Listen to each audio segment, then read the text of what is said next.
And we are live.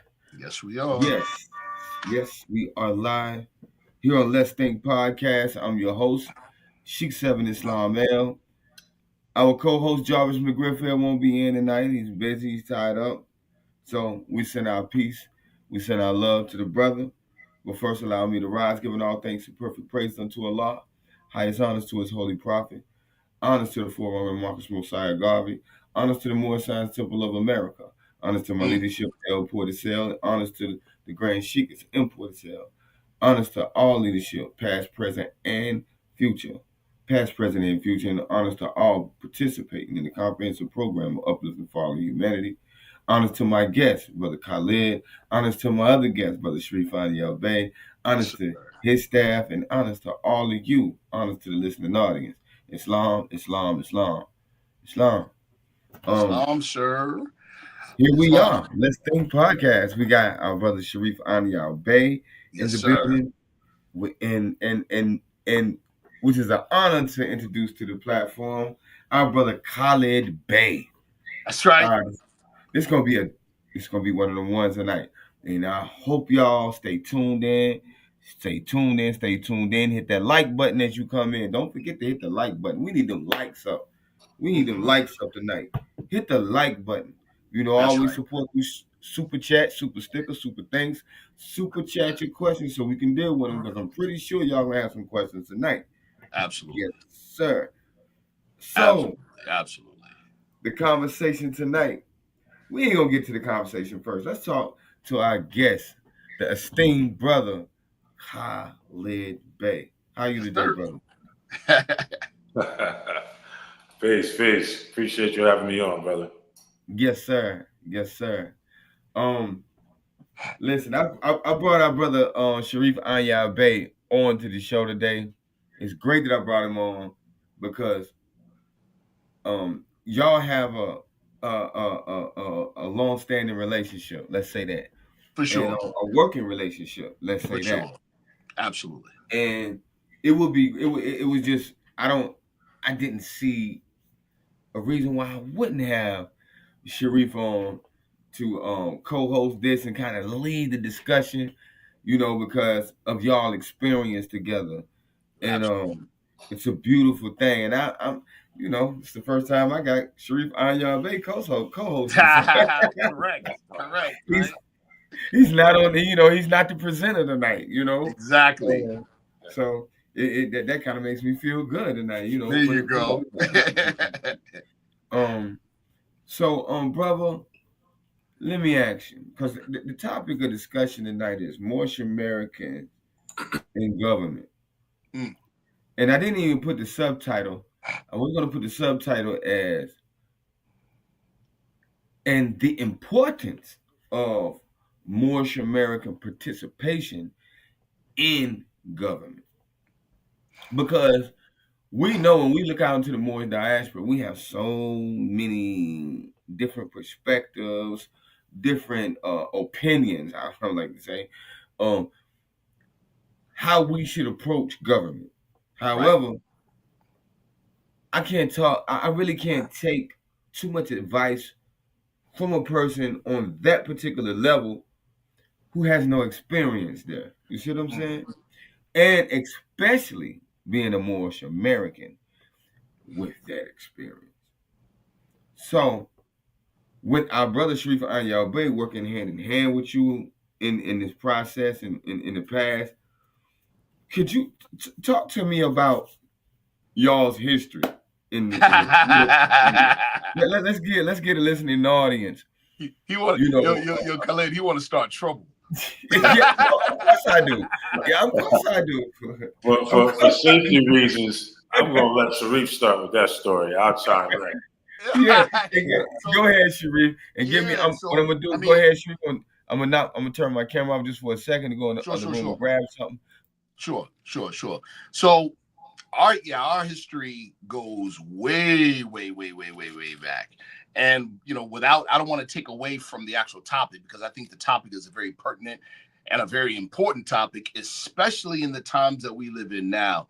So, the brother and I, came into the knowledge of Moorish-American identity, Moorish-American history, and Moorish culture and history. Wow.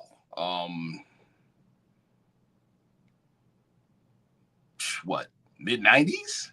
Yeah, a long time ago. Yeah,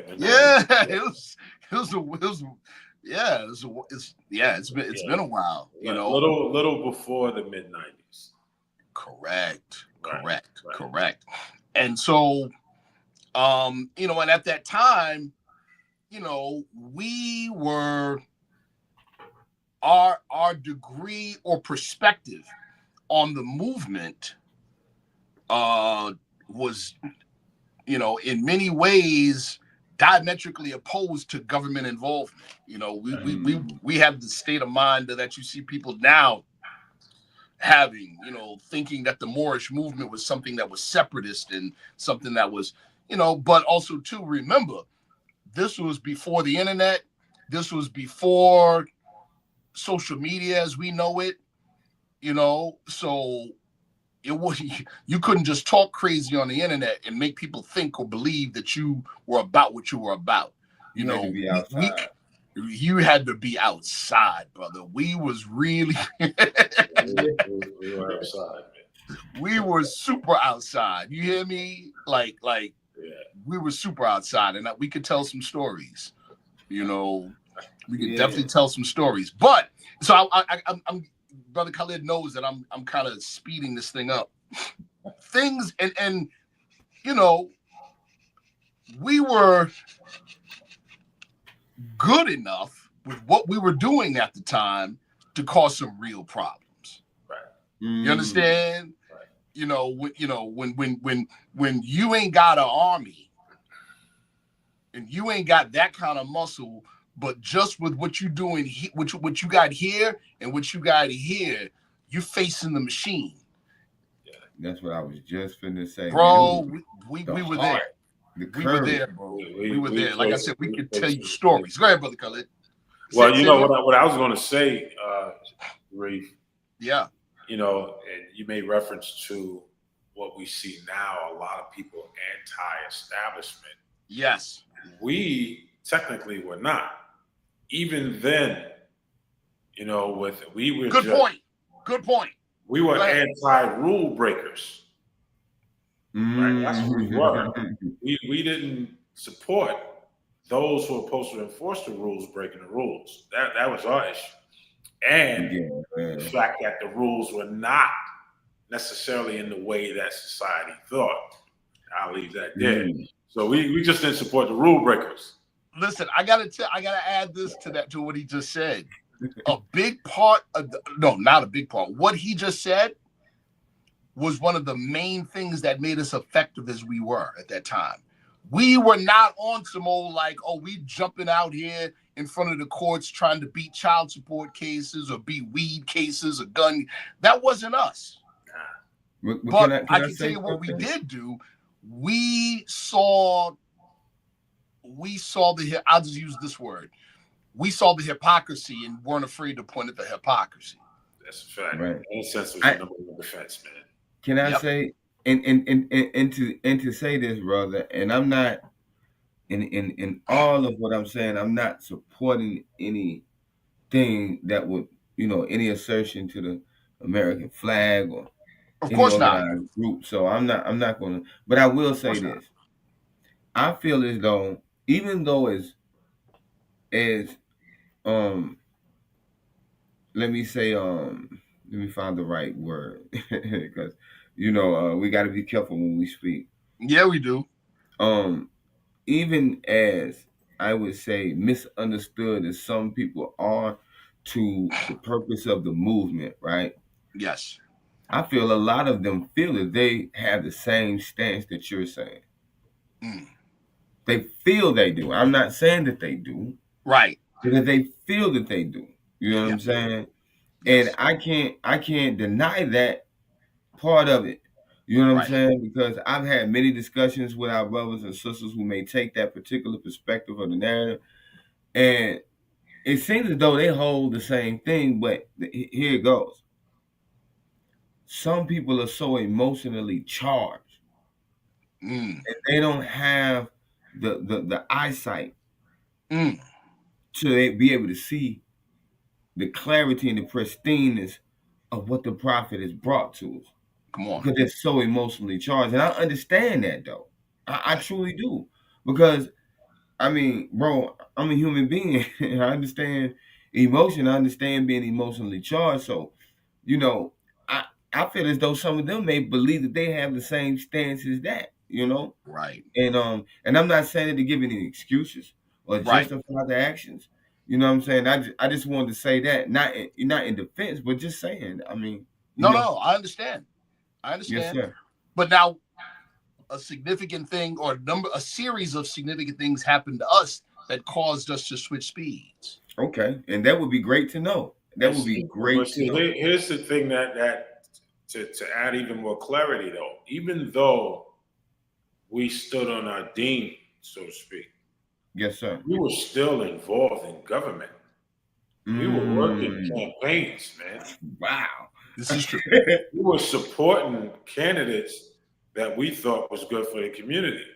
Correct. In particular, the very first one we ever assisted, I ended up winning the seat that she left, and that was DeBoer Little, who was, counselor here when we kind of got in the mix and got active. So we may have had our concerns about fairness. Yes. But we were still involved in community. We were still the ones that people were calling on when gang violence was on the rise. And so we were in closed meeting with gang members and elected officials, at a number of levels, talking people out of it. And we were here's the thing.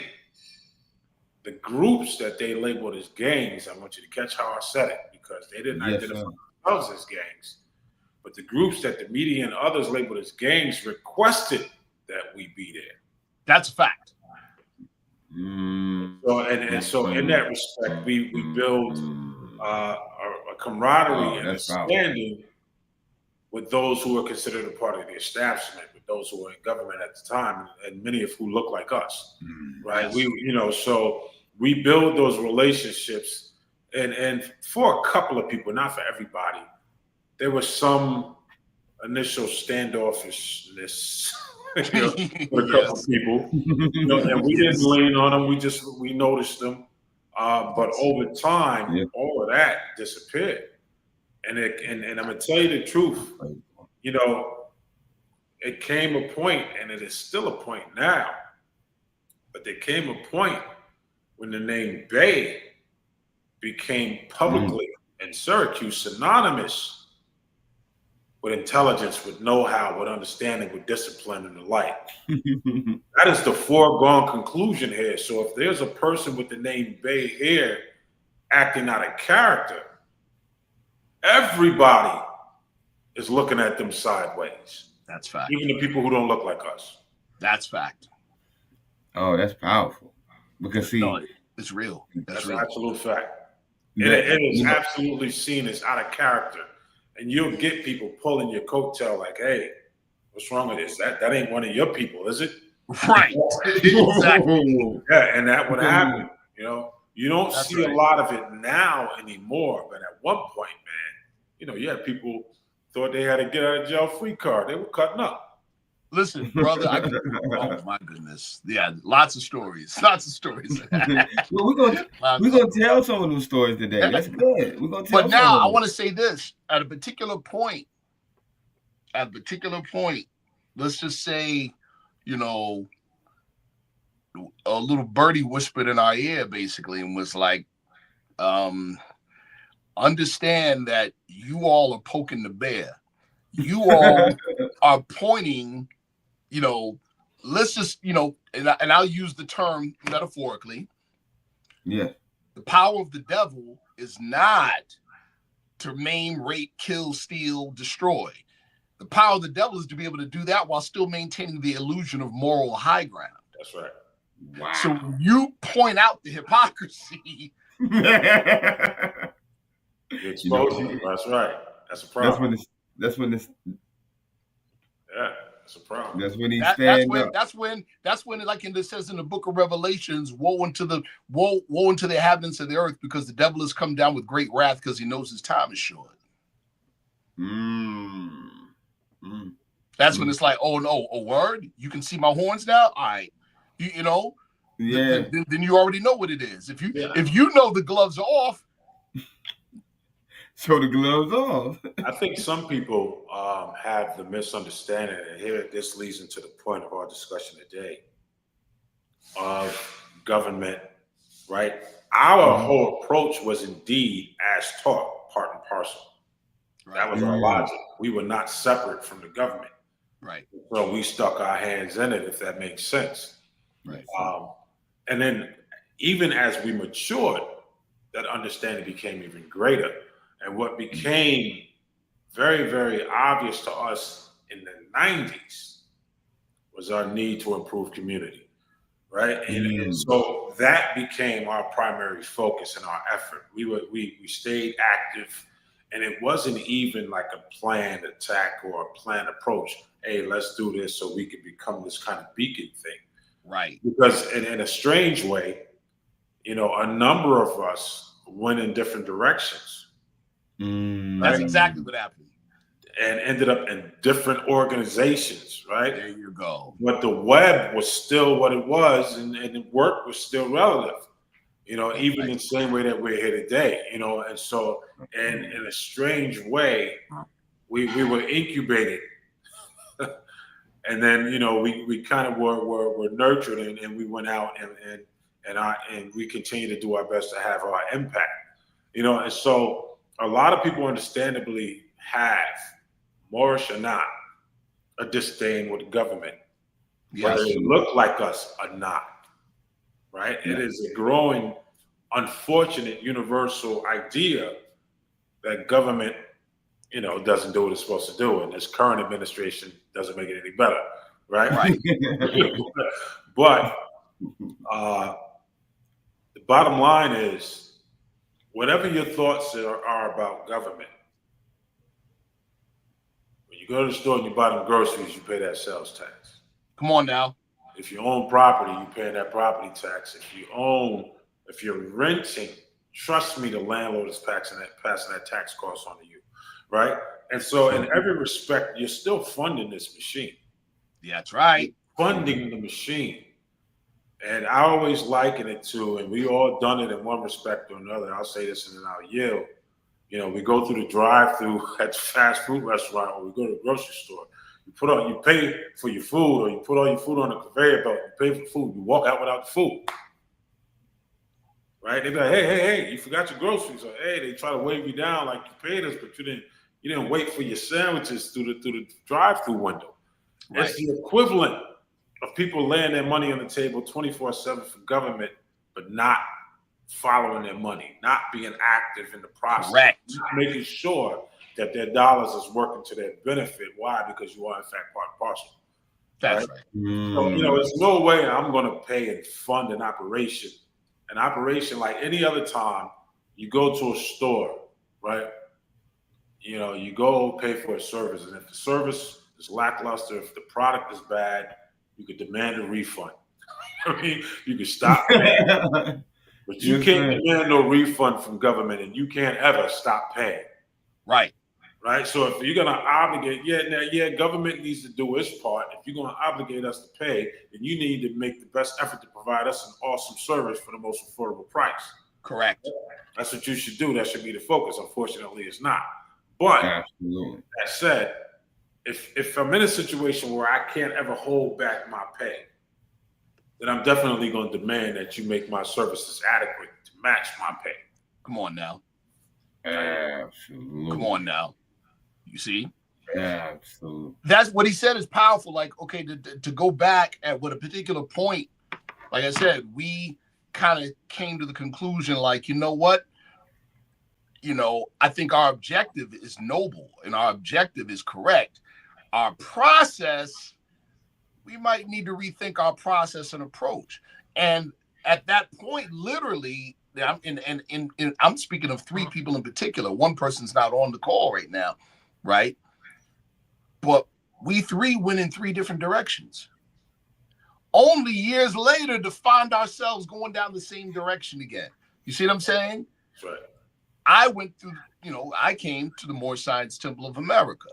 Our brother Khalid jumped feet first, not so much in the politics, but government operation as as an operative at the state level, at state level government. And he can tell more about that because that's important. Very, very important. And I'll just throw this out there, and again, our brother Khalid can speak to it more. Most elected officials are not operators. There's a difference. You see what I'm saying? There's a difference between an elected official and an operator. Of course, it's a beautiful thing when you have an elected official that does have operator experience. It makes them very effective, also very dangerous. You see what I'm saying? So I'll just put that out there. But again, the brother could speak to it more directly.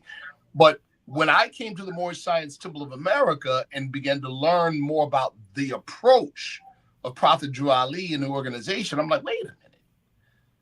Okay, I see this approach. And now I'm kind of skipping ahead to the year, I think it was 2012, 2013. When, Khalid, when you first took office as 4th District Councilor. Yeah, 2012. Right. So we used to meet fairly regularly at this cafe downtown and just discuss things and whatever. And the day that it was announced that he had won, we were eating breakfast at this cafe and just comparing notes. And I remember this conversation clear as day, how it began. Brother Khalid said, you know what? He said, Sharif, man, you know how we used to do, research and case law and all this other stuff and research. I go, yeah. He said, man, this is like crushing ants with sledgehammers. Very difficult. And then he said this was deep. He was like, yo, did you know in this city, every counselor on the council has subpoena power. They could subpoena anybody. I was like, oh, that's interesting. He said, now ask me how I knew that. I thought for a second. I said, you read something? He said, yeah, I read the city charter. He said, now ask me how many other counselors read the charter. Wow. None. So they didn't even know that. Here he is walking in, a day one newbie, telling counselors about powers they never knew they had. Oh boy, that make that. There's an interesting dynamic. The one thing we have, I will certainly say, and it's not a thing. It's not a matter of posturing or bragging, right? Right. But truth is truth, and therefore needs no apology. That's a fact, right? And so when reading becomes a part of your culture, reading and learning is in fact your culture. It doesn't matter where you are. Your effort is always to dissect and understand. Right. When we dissect and understand, then we have opportunities to improve on whatever process we're involved in. And so it makes sense to anybody who's an avid learner that if you're walking into a system, you need to read the rule book. Right. And so it wasn't, and a lot of people, even to date, haven't read the charter. They may have perused it, right? And I'm sure this is similar in many other cities because a lot of the behaviors, I don't care where they are exactly the same. Correct.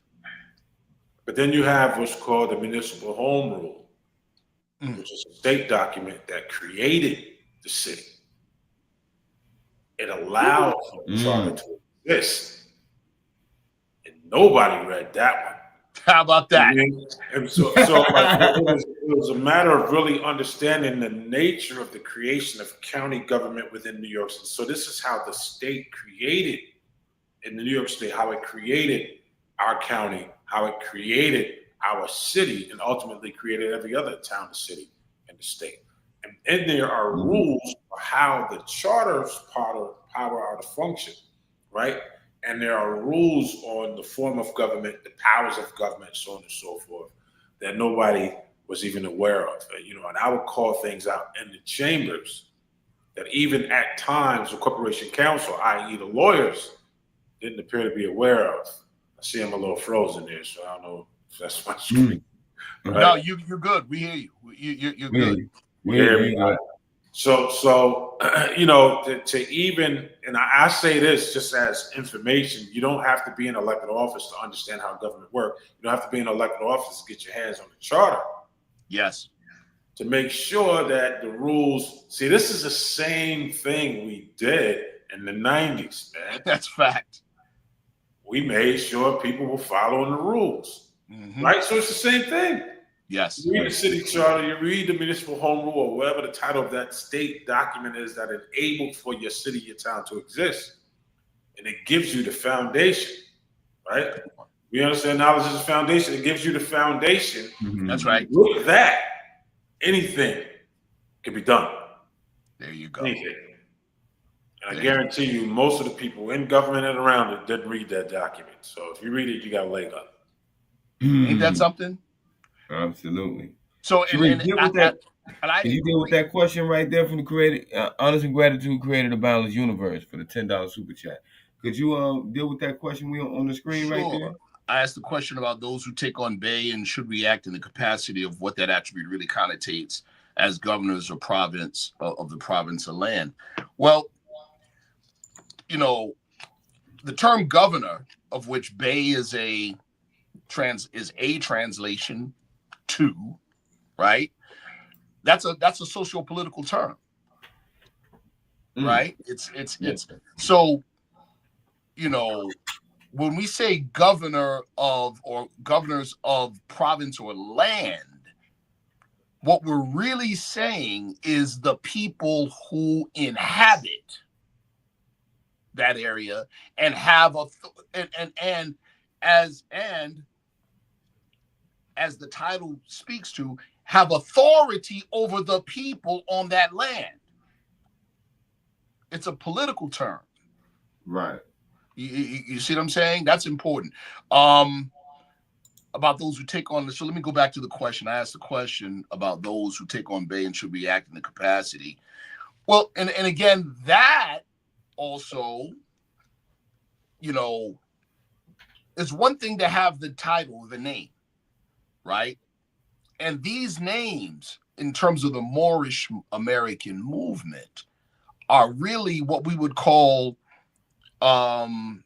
intangible cultural heritage. Okay, intangible cultural heritage. So we want to make sure that we're not falling into the, like, for instance, you have some people who have the last name Haymaker. That's their last name. Does that mean that they're confined to that occupation? No. See? Absolutely. Okay. So for us, the name Bey or the name Il, these names are cultural hereditaments, which means they're property, they're cultural property of the people who are of that same descent nature. That's it. So I don't want people to get confused. Well, if you're a Bey, then you must be No. Okay. If you're a Bey or an Il, just in terms of the Moorish movement in general, it means that you are acknowledging your cultural heritage. Does that make sense? Absolutely. It means you're acknowledging your cultural heritage. It doesn't mean that you're confined to a particular occupation. You see? Makes sense. Yeah. So while our brother's, he's having some issues. Yeah, I'm here. I just don't understand why the camera. You're there. Okay, got you. Can't see me. Right. They know who you are, though. They done saw you already. Yeah. But what he said about, what we were doing then is what we're kind of doing now is correct. It's just we found ourselves or we found ourselves in the same space of the means by which we're doing it. You get it? Yes, sir. It's even let's keep it a buck. Let's take the sovereign citizen movement, the European sovereign citizen movement, right? Yes, sir. They did something similar. See, the European sovereign citizen movement was straight anti-government, right? Mm-hmm. But they kept butting their heads against this thing, and then finally said, "Wait a minute, this isn't working." You know who they are now, in large part? What MAGA. are MAGA. Whoa. No, for real. In other words, they said, we got to be inside the machine. We got to be inside the machine to get what we want done. Now, even Prophet Drew Ali said that. He said, follow me. He said, if you doubt that my principles are good for the salvation of my people, go to those that know the law. Where? In City Hall. That's what he said. City Hall. City Hall. Is where the lawmakers are. City Hall. See what I'm saying? Mm-hmm. And here it is years later. That's exactly where our brother Khalid finds himself, right in City Hall. So back to that conversation we were having at breakfast, right? He starts talking from an insider perspective of what he's getting and what he's exposed to. And I'm like, wait a minute. Prophet Noble Drew Ali did that or something similar in 1925. Oh, he did that in 1927. Oh, he did that in 19. We literally, or at least me, from my brother Khalid was there in City Hall, there in government, and he's relating what goes on, the norms. And I'm drawing the direct parallels to what Prophet Drew Ali did, and I'm going, oh my God. You know how it is when you think you understand the thing only to come to realize you had no idea? Absolutely. And that's what happened. And right there at that table, brother, we pulled out pen and pad and we put together an agenda, a political or civic agenda, right? Mm-hmm. We put together a civic agenda and we called it Operation Proclamation. Right. And essentially, it was the combination of our brother Khalid Bey's knowledge and what I knew of what Prophet Noble Drew Ali did in the election year 1928. That's what we put together. Yes, sir. Whoa. The interesting thing about that, talking from the dark hair, the interesting thing about that is the fact that what you see in Operation Proclamation is, let's take the first four primary tenets. Yep. Is the solution for any city achieving stability. Without a doubt. It is, in large part, a good portion of what I call the brick and mortar of government operation and management. Yes. And so it translates no matter what city you're in. It's the same thing that then President Barack Obama and John Kerry agreed on.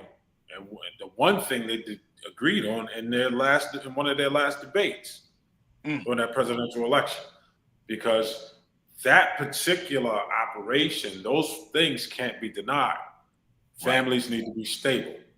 Right. In order for families to be stable, families have to have access to income to take care of themselves and children. They need a stable home. They need to be able to pay their bills. They need access to groceries, right? They need, so those things are just universally required. I don't care where you live on the planet. Right. It's just good sense. There you go.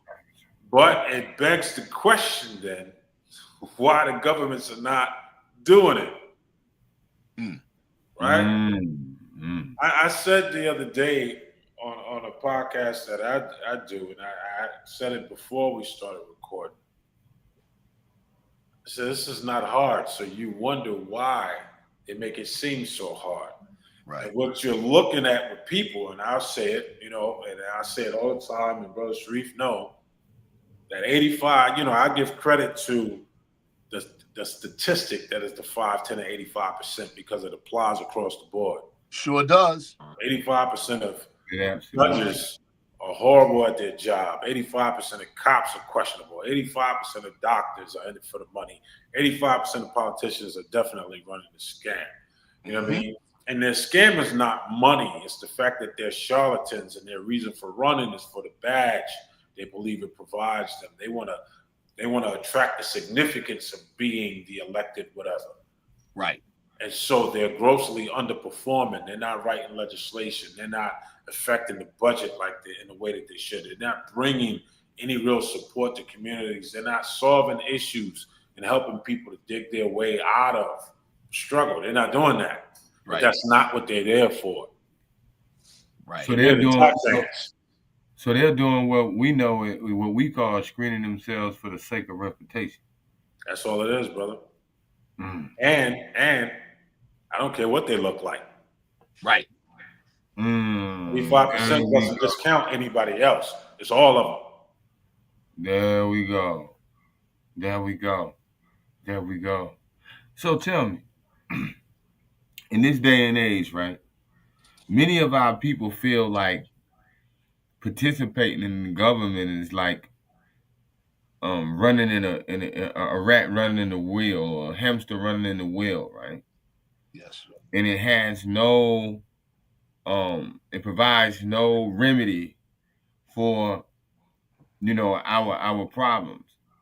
So what could you brothers tell the people in regards to that, to help them understand the importance of our participation? Because see, I think this is the point that a lot of us don't understand, the importance of it. You know what I'm saying? Because I said this to a person. I said, I've never known someone to fight so hard to keep you from doing a particular thing and it have no bearings at all. I've never heard of that. I've never heard of an establishment trying to prevent you from doing a particular thing that doesn't give you some type of footing or some type of place or some type of power within the structure. So talk to us about the importance of it. Both of you brothers, talk to us about the importance of our participation. Brother Khalid, I want you to go first on this one because I know you got a lot to say. Go ahead. Yeah, because I'm going to start with a question. What is it, and even for, people who may be listening, what is it that you think government actually legislate? Woo. What are the laws about?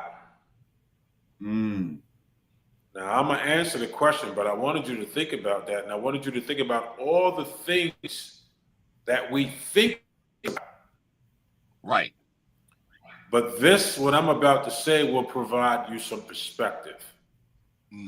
What government legislates, I don't care what the subject matter is. I don't care about how it appears. What government legislates is human behavior.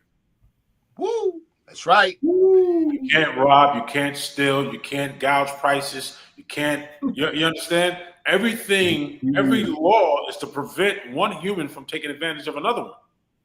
In other words, I want to jump in real quick, Brother Khalid, because you just with that description and that statement, you underscored something I say all the time. Politics trumps the law, sociology trumps politics. Every single time, and sometimes you can't tell the difference. That's a fact. And that's a fact. That part. But now when we think about that, right? I'm just going. Let's bring it home for everybody. All right, I grew up in the projects. I think a lot of us on here probably did, and if we did, we grew up project adjacent. Right. Yes, sir. So when you think about it, yeah, we've seen a lot. We have empathy for a lot of things and a lot of people. I'm gonna be absolutely candid right now, right? And so we have sometimes the danger, and there's a difference between straddling the fence and being understanding and helping your people, right? The difference between straddling the fence and having empathy for the fact that they got to get it however they get it. There's a difference, right? Yes. And the thing that the individual has to be honest about, man. And I say this all the time. Reef, you heard me say it before. Nobody likes the police until you need them. That's a fact. Right? So we can act 1,000 ways until the dude is in your crib with the mask on while you're sleeping. Yeah. And your kids is in the other room. Are you still thinking the same way? Nope. Come on, man. We can't be hypocritical. Right? So the first thing we have to do is be as practical as possible. All of us walk the street every day. I don't care what we do with our head on a swivel. Yep. Yeah. That means we're aware of what everybody else knows is true. Yeah. And it goes back to the question I asked, brothers. What is it that government legislate? The legislation, think about every single thing. It's always about trying to stop people from eating other people. That's what it is. So know that first. If you're talking about housing, if you're talking about money, if you're talking about social programming, all of it is to create some kind of fairness. So that somebody doesn't take advantage of a vulnerable person or vulnerable populations. Right. And that brings me to that first thing right there is alarming to somebody who never thought about it. Right. Here's the other thing. On the subject of the hamster wheel, money is a hamster wheel. That comes and goes every 5 minutes. Right. Right? Think about it. Because we ain't printing the money, brothers. That's true. Which means somehow you got to go out there and get involved in somebody else's system. Even if you got your own system, you ain't making the money yourself. How about that? And the money fluctuates. Absolutely. And prices increase. Inflation is real. Right? And so money is a greater hamster wheel than government is. But we stay on that wheel, though. Yes. What's the difference? Yes, sir. The principle is transferable, man. Right? Yes. In one instance, you put your hands on something that you can only control for as long as you have it in your wallet. On the other side, though, you could have legitimate impact and put frameworks in place that'll take years to undo. Yep. You understand what I'm saying? And so it's just a matter of how we're seeing it. Our people are understandably disconnected. The greatest experience most of us have with government is the police department. When we think government, that's what we think, right? So understandably, we have an indifference to government. Anybody who act like they don't understand that is a liar or a hypocrite, right?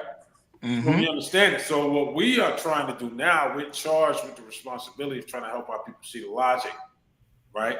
To help them say, yeah, it is a hamster wheel of sorts, right? But like anything else, the person who knows how the hamster wheel works controls the hamster wheel. So you cannot have an impact on government with no understanding of how it works. Facts. You can't do it. You will always be on the outside looking in. But you will pay for this joint, though. That's right. You will fund this operation. I mean, the only way you ain't funding this operation is if you're in another country funding their operation. That's right. What do we call that, Sheikh 7? Chapter 30, Holy Quran of the Moorish Science of America, the social duties. Absolutely. None of us can enjoy what we enjoy as individuals without the interaction in and with society. I tell you, man. Shout out to Creator the Boundless Universe for the $2 super chat. Brother Sharif, can you tell us what that says right there? I'm guessing it's Latin, of course, but I'm guessing it's just he just repeated what Brother Khalid said. Okay. Yeah. Okay. I'm guessing. He got me with that one. He got me with that one. He got me. Shout out. And shout out to Creative Balance Universe, who was one of our top, probably our top, no matter of fact, is our top contributor. And I wanted to place, give him some honors and give him his just due for his constant support and contribution to Let's Think podcast. I truly honor you, and I truly thank you for your contributions. Now, I wanna kind of punctuate what our brother Khalid just said there. Yes, it's kind of like forgive the analogy. One of my favorite rap personalities out of the Bronx, out of Soundview, right? Lord Tariq. He in this one freestyle he did, he was talking about the drug game, but he says something that makes a lot of sense. He says 848 gets your $1 million bail, then scrape the plate and make $1 million sale. In other words, know the game first before you start playing the game. You know what I'm saying? Know the game first, right? So our brother Khalid was like, there's no way in the world you're going to influence, right, the automation of society without knowing the components and the mechanism of the machine that automates society. Let me add to that, brother Sure. Sharif. Yes. All right, so this is going to shake up the ground a little bit for somebody, not for the people on this this call or whatever. Yes. But anybody else who might listen to it after the fact. Right. The protester is outside the gate. Right? I don't care how much protesting, yelling, and marching, feel good marching, screaming you do. They know you're going home, man. That's right. Because you're not in the building. You're not in the You ain't in place there where the conversation is even being held, sir. They will wait you out. Everybody sits on the side and say they'll eventually go home. They're going to get hungry. They're going to get tired. And they got bills to pay. And then habit will reestablish itself, and you won't hear them no more. Say it one more time, Khalid. I think everybody, because, then this is what I be talking about, being emotionally charged. You know what I'm saying? It's nothing wrong with the protest, right? No.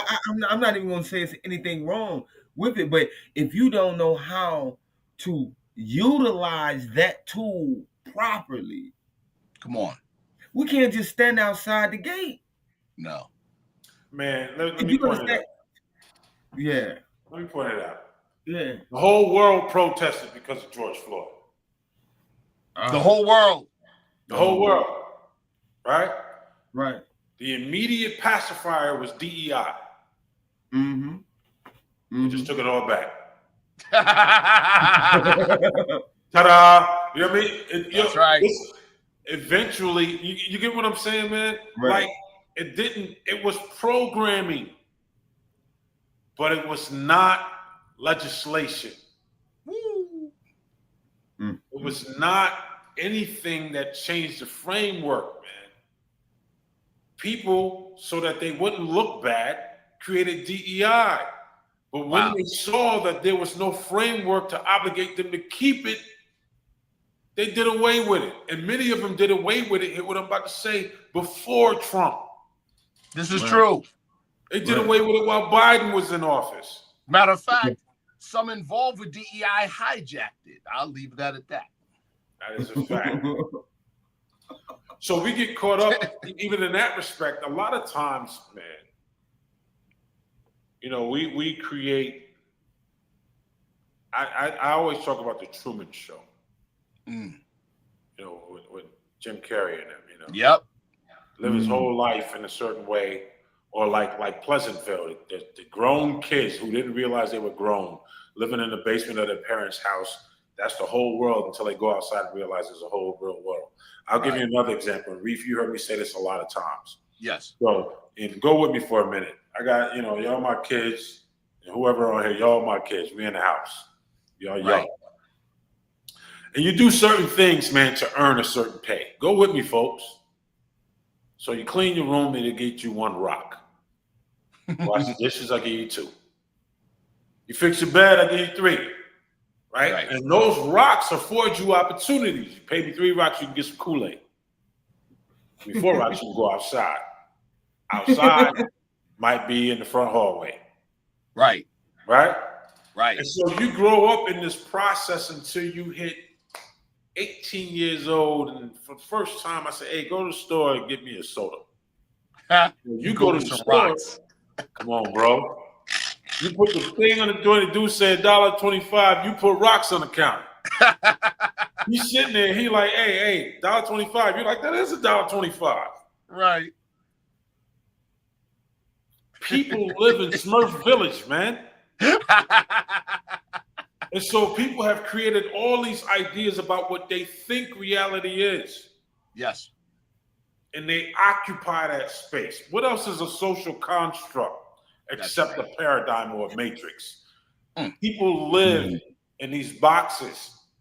And these imaginary places are peopled with a lot of people, man. These are protesters, for example. And I don't mean to slide them, but do something real, man. You know, like you have some protesters who impact legislation. And I'm going to say this on the subject of government and how it works. If you ain't writing laws, you're not changing nothing. Whoa. Now, okay, let me jump in. I want to jump in real quick to that point, and because I want to kind of somebody in the chat type that quote in the chat. If you ain't writing legislation, not changing nothing. Everything now to that point, Sheikh Seven, follow me, and I want to say this for the audience who may not be as familiar with government, with real civics, right? As our brother said, the purpose of government is to manage and automate society. And society in this respect is the social landscape that we live in. That's a fact. Absolutely. So without it is legislation that modifies, let's call the social landscape the matrix. Right? The ability to change the matrix to your liking is done via legislation. See? That's legislation allows you to be Neo. That is why Black's Law Dictionary, if you look in it and it says, and you look up the term sovereign people, it says the contingency of American citizens that utilize the sovereign power through the political process. All right. So to extend that, yes, and you to add a couple examples. If they change you from Moorish to Negro with the military stroke of a pen, if they redlined you with the stroke of a pen, if they change you from Native Indigenous with the stroke of a pen, right? Yep. Write it back. If the way that they created, your cage was simply by writing laws, then it should tell you how to undo it. Talking don't do nothing. If we are not in government, if we are not involved, and we ain't changing the landscape, we can talk about it all day, but it's going to be the same. Why? Because in this sense, we ain't nothing but protesters, man. Protesters eventually go home. There's a couple things I'm cracking jokes right now. There's a couple things I like to say that I coined. Right? Yes. I coined the idea of Facebook yoga. Let me explain what I mean by that. The whole logic of yoga is unity or one. It's singular. Right. So what is the person achieving by performing yoga on Facebook? It defeats the purpose, right? So similarly, you have the protester. Yeah. Who, to your earlier point, Brother Seven, is probably more preoccupied with the brand than the effectiveness of what they're saying. Come on now. Right. All they need is a couple attaboys, man, and they good. They're going to go home. And this is why. So they get out there with the bullhorn. They run through the streets. I'm going to tell you about the protests in Syracuse during George Floyd, and I'm on you. They protest. A lot of people, probably well-intended, certainly a lot of legitimate anger and frustration. Absolutely legitimate. And then the looting started. I want you to hear what I'm saying. There's one thing people say. Now, these my people, so I can talk about it. Right. One thing, they like, yo, I heard people say, well, people are hurting. What you mean they hurting, man? They broke in the sneaker store and stole all the sneakers. Hold up. Then they got in the car and drove to the other sneaker store and broke and stole all the sneakers. Right. They drove to 5 different sneaker stores and stole all the sneakers. Come on now. They ain't hurt. Right. You understand? Now, while those particular people don't speak for everybody else, right? Man, did they dilute the effort? Correct. Right? You understand what I'm saying? So, like, when you and those are the things you legislate, right? So when you look at it, man, it goes back like you have, unfortunately, and if you take away government, what you have is people taking advantage of people 24/7 because they're doing it while government is here. Imagine if you didn't have it. Woo! Everybody is fooled. Everybody talks about this idea of, everybody gonna come out the bushes and it's gonna be anarchy. Yeah, nobody wants it. Nobody wants that. You gotta batten down the hatches, and you ain't storing enough canned goods right now. Right? But if you take away government in the way that people are saying, what happens? Ain't no police coming. Nope. You understand? So like we, and I'm not saying we, I'm just saying some people are performers. Yes. They're rebel rousers, man. And I'm talking about our people because they do things to get our people in danger. Correct. Right? And I ain't talking about the government. I'm saying if the government vanished right now, people are in danger. Period. Act like you're not, I got my pistol. You ain't got enough bullets. I'm telling you, let's be absolutely practical right now. That's right. Right? So we're talking about navigating society. We're talking about strengthening our position in society so we don't have to batten down the hatches and do all the exactly. Schools, man. Yo, Brother Khalid, I want to read something, and this is something. See now, and again, I want to say this, right? The Moorish Science Temple of America is the lead organization, or the anchor organization that began to generate what we call the Moorish-American movement. I say that to say this. Brother Khalid's not a member of the Moorish Science Temple of America. Okay? But now watch this.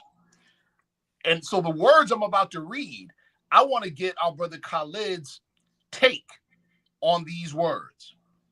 This comes from Prophet Noble Drew Ali. This is what he said. He said,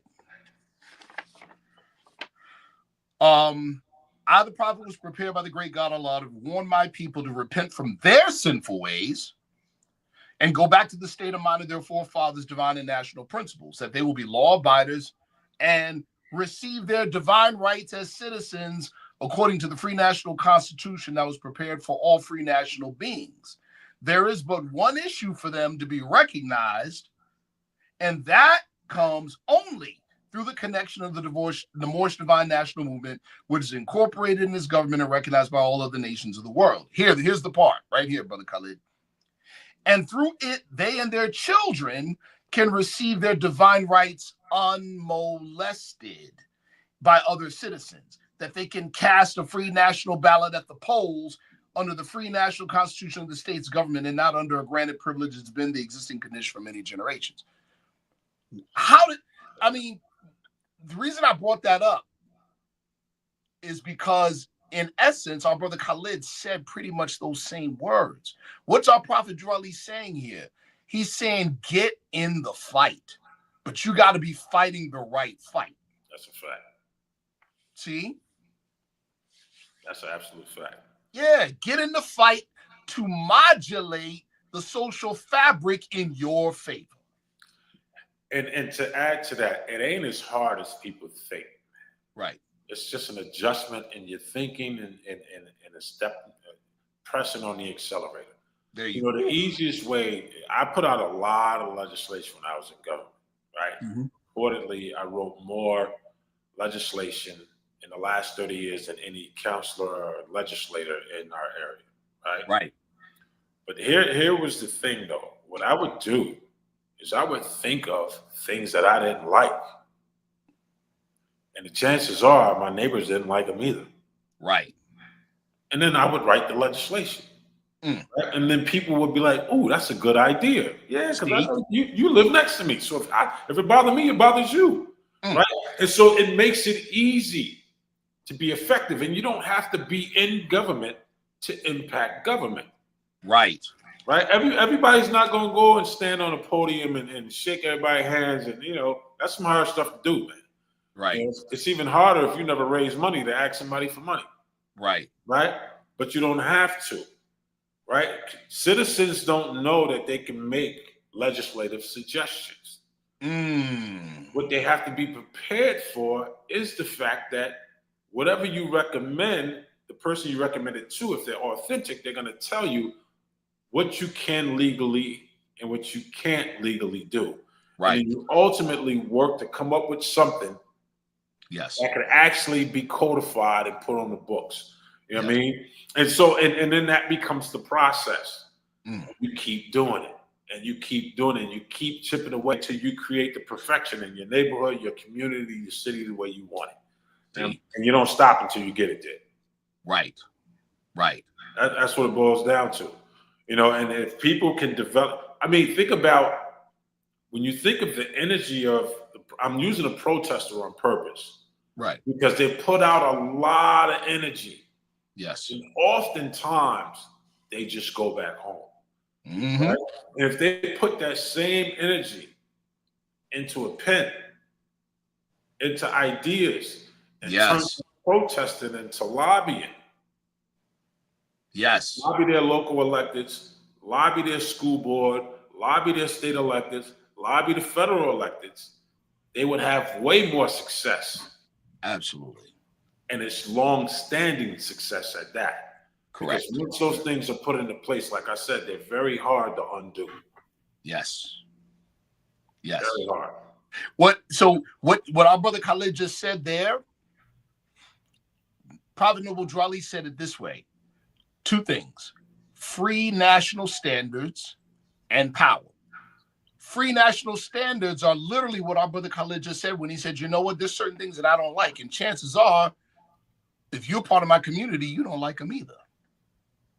You see? In other words, we all have very similar standards and ideas of what our society should be and should look like, our community should look like. Right?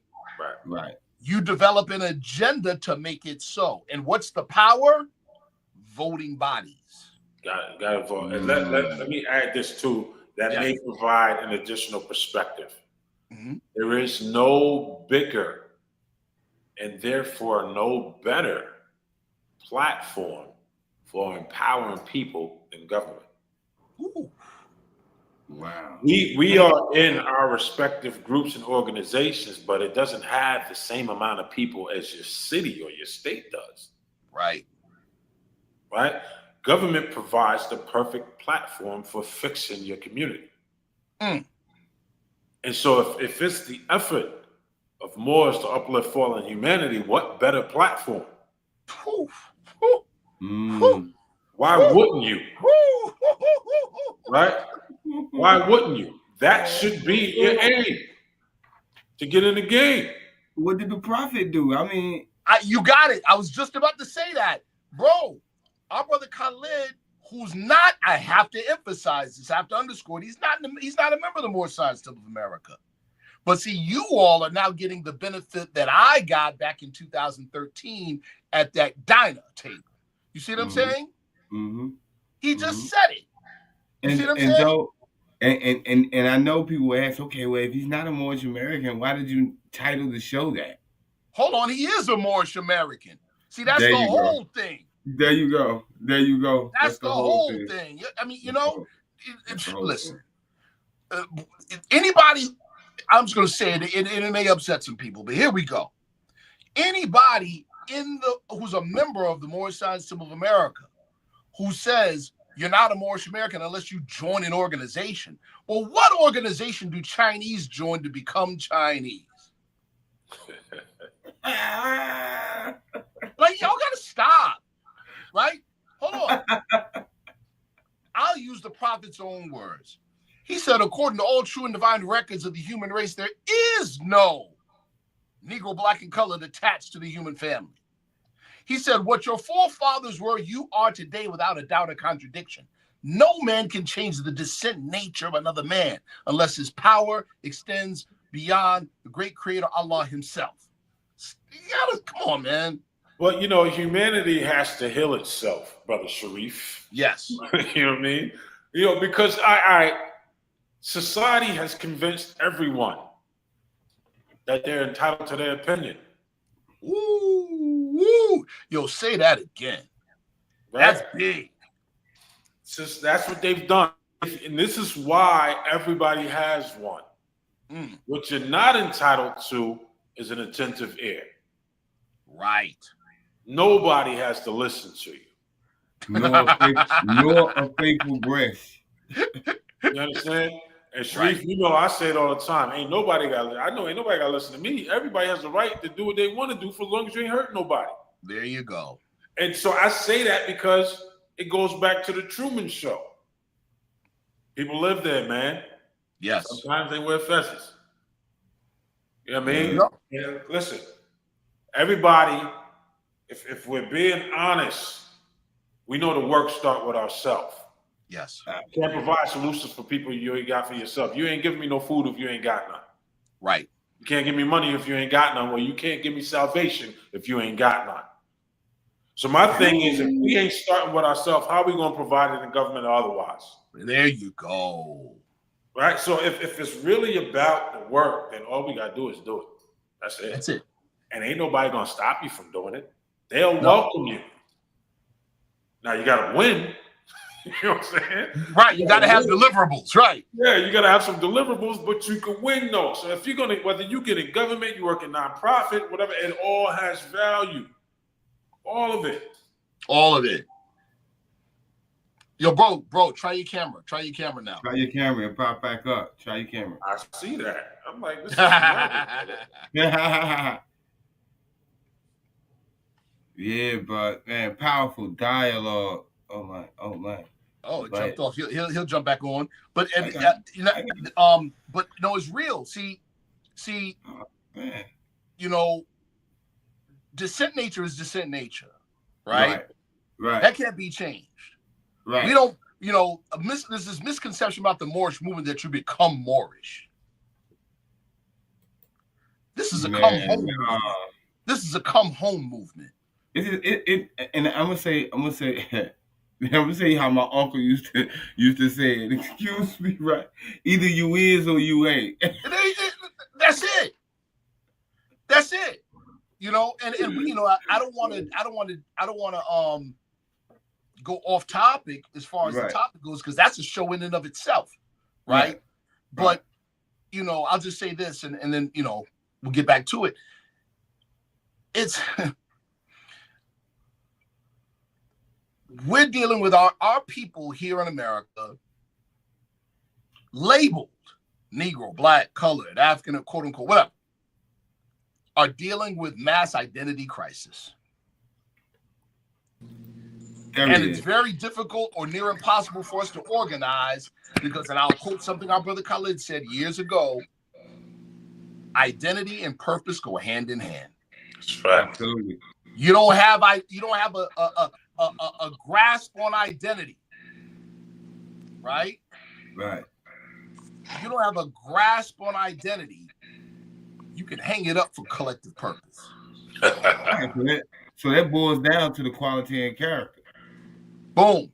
And let's go back. The ability to shape and modulate society and American society, to modulate the social fabric to your benefit, wholly depends on your ability to come together collectively. Oh, we got a question. Oh, whoa, I like this one. Creative Balance Universe for the $10 super chat says this raises the question as to what is it? I get it. To what aware is the Moorish symbol of America today, despite whatever faction in the political platform exercising the mission set forth by the prophet. Woo! Well, again, that's what this show really is about, because even if it's done small on a local level by someone or a group of people who may or may not be in the organization, isn't it still the prophet's work? Yes, sir. You see what I'm saying? That said, right? What was the shorthand name, Brother Khalid, for Operation Proclamation? We called it the Act 6 movement. That's right. Why did we call it the Act 6 movement? Because Act 6 of the Divine Constitution of Bylaw says what? With us, all members must proclaim their nationality. And proclaiming means what? Make known. And then it says, in order to be recognized by the government in which you live. That takes action. There you go. See? That takes action. And I want to say, I want to give a shout out to the organization that I participate with here in Charlotte, North Carolina. We are one Charlotte. And I like, and I like to give a shout out to Brother BJ Murphy. You know what I'm saying? I don't know I'm giving away my age, but I started talking about the Breakfast Brothers show on Power 98 here in Charlotte, North Carolina. You ever heard the Breakfast Brothers morning show? That's BJ Murphy and his associate. So I want to give a shout out to him. He's one of the front runners of the organization. I'd like to give a shout out to him and his staff for all of the work that they do. But this brings me back to what we do in our city. Yes, sir. And it takes action. You know what I'm saying? And a lot of people look at it like this.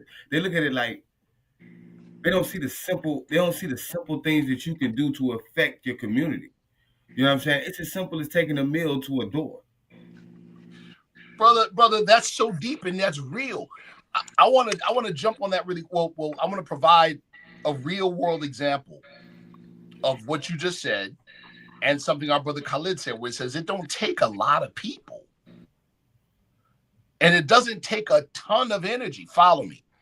We talk about, for instance, one of the things that nationality should generate. See, nationality is not just identity. Nationality is how you live it out. Nationality is a quality, right? So when you talk about proclaim nationality, it means proclaim the quality. How do you do it? Get involved as yourself. Get involved. That said, right? Become a part of the uplifting the fallen humanity. A part of the great program to uplift fallen humanity, the magnum opus, right? So here we go. Absolutely. Here we go. We got certain things that should be natural, spontaneous outgrowths of proclaiming nationality. Community economics. Now watch this, right? This is something, once again, Brother Khalid, he knows where I'm already going with this, right? Mm-hmm. Forbes Business School years ago determined this one thing, 4 words: culture is the brand. In other words, culture lays the groundwork for insulating economics in a community. Think of it like this. When you go to, Brother Sheikh 7, can you eat with chopsticks? I can, yeah. Okay, but we know lots of people that can't, but that don't stop them from trying every time they go to a Chinese restaurant. Right. Why? Because you not just. Go ahead. That's how I got to learn to use them. There you go. In other words, when you go to that Chinese restaurant, culture is the brand. You're not just buying the food; you're buying the cultural experience. You see what I'm saying? Now, I say that to say this. Now, imagine, that was the funniest part and the most creatively hilarious part, one of the most creatively hilarious parts of the movie The Last Dragon with Barry Gordon, right? Barry Gordon. What was it? Leroy Green's father. Director Yo Pizza to Daddy Green's Pizza. Come on, bro. It's funny. Because he's not Italian. You get it? Yeah, imagine you trying to open up in Little Italy. Imagine trying to open up. Yeah, right. Good luck. You see my point? I was just speaking with my supervisor the other day. Yeah. And I said I wanna and you know, she's a sister, you know what I'm saying? Yes. She's aware, you know what I'm saying? She's aware. And I was building with her and I said, you know, let's look at this. Let's look at us as a people. Right. We allow everybody to sell us anything. Come on, bro. They even sell us our own stuff. But shout out to the Koreans. But tell me one Chinese person that'll buy Chinese food from you if you cook it. Oh no, they're not coming. Tell me one Mexican that's gonna buy your burrito. Right. See, we're the only people that allow that to happen. Mo, they're offended at the idea. You see what I'm saying? Now, I said all this to say this. Follow me. This is a hard example, and it goes back to answering Creator of the Balanced Universe's question. This was a discussion years ago with myself and Brother Khalid. Know what he did? Got busy. There's a certain area on the south side of Syracuse, New York, that's called, now mind you, it's the hood. People are poor there. But this area generates more money than any other area in the entire county. And this is a section of a district of the city in the county. And this area produces more money than any other area in the county. But we poor. It's us. And we poor. You get it? Why? Because 2 out of every $3 that community generates is spent outside of the community. Right. In other words, it's bleeding money. But hold on. So let me tell you what our brother did. Remember, culture, right? Culture is the brand. So our brother, right? He was on the council. Talked to the couple of council people. You talked to the mayor? And the county, because the county controlled it. There you go. And then talk to a number of business owners in the area. Got their support. And he named that area. It was called the South Salina Trade Zone. He named it the Sankofa District, brother. Laid the groundwork. See, culture is the brand. Laid the groundwork, see, for community economics to develop. And I like to say, I think I've said this on the show before. You know, the Prophet Noble Ali, you know, and this is a statement that I hear a lot of more speak. And I mean, we should, because it's always a reminder of our Prophet's plea and his words. He said, it takes finance to uplift a nation. Right? Yes. However, too many of us think the dollar in our pocket is finance. Too many people think that $20 bill, or that $10 bill, that $50 bill, that $100 bill in your pocket is finance. No, it is not. That is not finance. Right. Finance is the management of assets and large sums of money. So we have to learn how to manage the money. That's what finance is, managing the money and the assets. Hold on. Brother Khalid, what you got? I think I'm reading your brain right now when he said what he said. What are you thinking?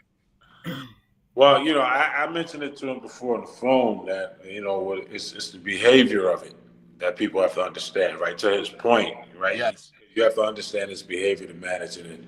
And unfortunately, most people, not just our people, most people know how to acquire and spend it. That's it. And for them, that's just to Brother Seven's point, that's just finance, right? You know, I had mentioned to him, you know, a lot of people confuse economic development with finance. When economic development, I always give an example, Sharif. I think we were talking about this too the other day. Yes. You know, when you go to the rental place and you get an economy car, economy means small. So when you're talking about economics, it is about doing more in times of scarcity, right? It's about effectively managing resources when they're low. Economy, as I told the brother, is like when you have 10 minutes to leave, but you still haven't shaved your beard yet. And so you have to figure out how to get your beard shaved within a small 10-minute window. That's economy. It ain't got nothing to do with money. Woo. Management. Has absolutely nothing to do with money, man. You know what I mean? So economy is about doing or achieving what you intend to achieve in times of scarcity. Resources are low. Economy is making dinner when you got, when you got rations in the house, or you ain't been to the store, but you still make something happen. That's economy. But ain't no dollar in that situation. Right. So it's just we don't have an understanding. Not, some of us do. Let's be clear. But in large part, and it's the reason why I say it ain't just us, right? It ain't just us who don't know, but it is us who don't have the resources, right? Other people inherited their resources and they blow it, and then they just give them more. We don't have that capacity, but because we don't have the resources, then we need to better understand it. To the brother point about assets, right? Liabilities. We need to better understand what it is. I watch many people in government otherwise say we need economic development, but when they say economic development, they're imagining dollars, and that's incorrect. You know what I mean? And so just being able to get that true, we always talk about financial literacy, right? And it's not as hard as people think, man. You know what I mean? But neither of you are wrong from the need to manage it, which is key, right? And I was going to say, going back to the point of government, brother, I was going to say, if you can effectively manage your house, you can run for office. You know what I mean? Whoa, that's a big step. You should treat the people's money like you treat your own. But brother Khalid, but let's be, again, remember what you just, okay, if you can see, let's be realistic. Our brother said, if you can effectively manage a home, you can run for government. Now let's keep it a buck. How many, just because, all right, you already know where I'm going. You already know where I'm going. Well, therein lies the problem, brother. Yeah, here you go. Just because you got the rent paid last month doesn't mean you're effectively managing a home. No. Right? No. All right. No, and let's say this, even if you got the utilities too. Correct. Even if it's food in the refrigerator. Correct. You know what I'm saying? Correct. In other words, you're just making it look good. That's the problem with government today. And you know what? That's most of us. Yeah. Here's my thing. All right, so everybody's infrastructure sucks in the entire United States. I don't care what city you live in. You got potholes. You got old pipes. You ain't got no municipal broadband. You ain't got none of that. Right. Everybody's infrastructure sucks. Right. So what that means then is there's a viable market for job creation that government could support. If and my thing is, I always say that the greatest thing you can do with government money is create jobs. Why? Because you put more people back to work and they pay back into the system. There you go. It's win-win.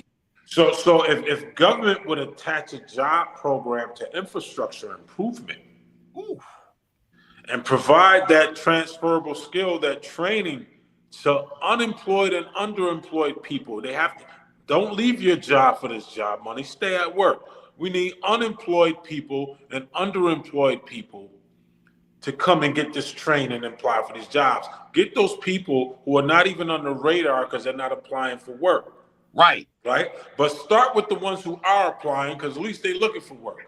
But if you attach a jobs program to infrastructure, to road improvement, right, to municipal broadband and IT, right? I had an idea before where if we set up a list of people, who wanted to work in City Hall, And then you make a deal with industry downtown to create apprenticeships, right? And then through some kind of process, they would take on as many apprentices as they can. Now, the thing about an apprentice is you're only getting a stipend, but the key thing is you get the training. Right. But the key is when a job opens, they have to hire from this list, right? And the payback is the tax subsidy that the business gets, right? So, like, this is ways in which government could pull in, and every business want a tax deduction, right? And every business want increased productivity. And so anytime you bring in new workers, you got increase. And if I could subsidize that person's salary by getting a tax break, then I'm going to hire them. Right.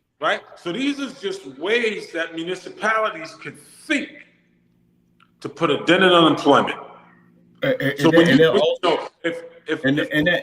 And that also could go to bonding, even bonding those convicted felons who can't find jobs, finding a program to do bonding for those particular, felons who can't, because the companies really don't want to, a lot of them don't want, this is what they say. They don't want to, this is what they say. We can't, you're a liability. You know what I'm saying? We if you come in bonded, then we can work with you. You know what I'm saying? So let me say this, brother. Now, you saying like government bonding, like bonding for, like you would bond to fix the highway? Well, basically that's what it would be, but it's bonding an individual. So let me explain this to you for your consideration. Yes, sir.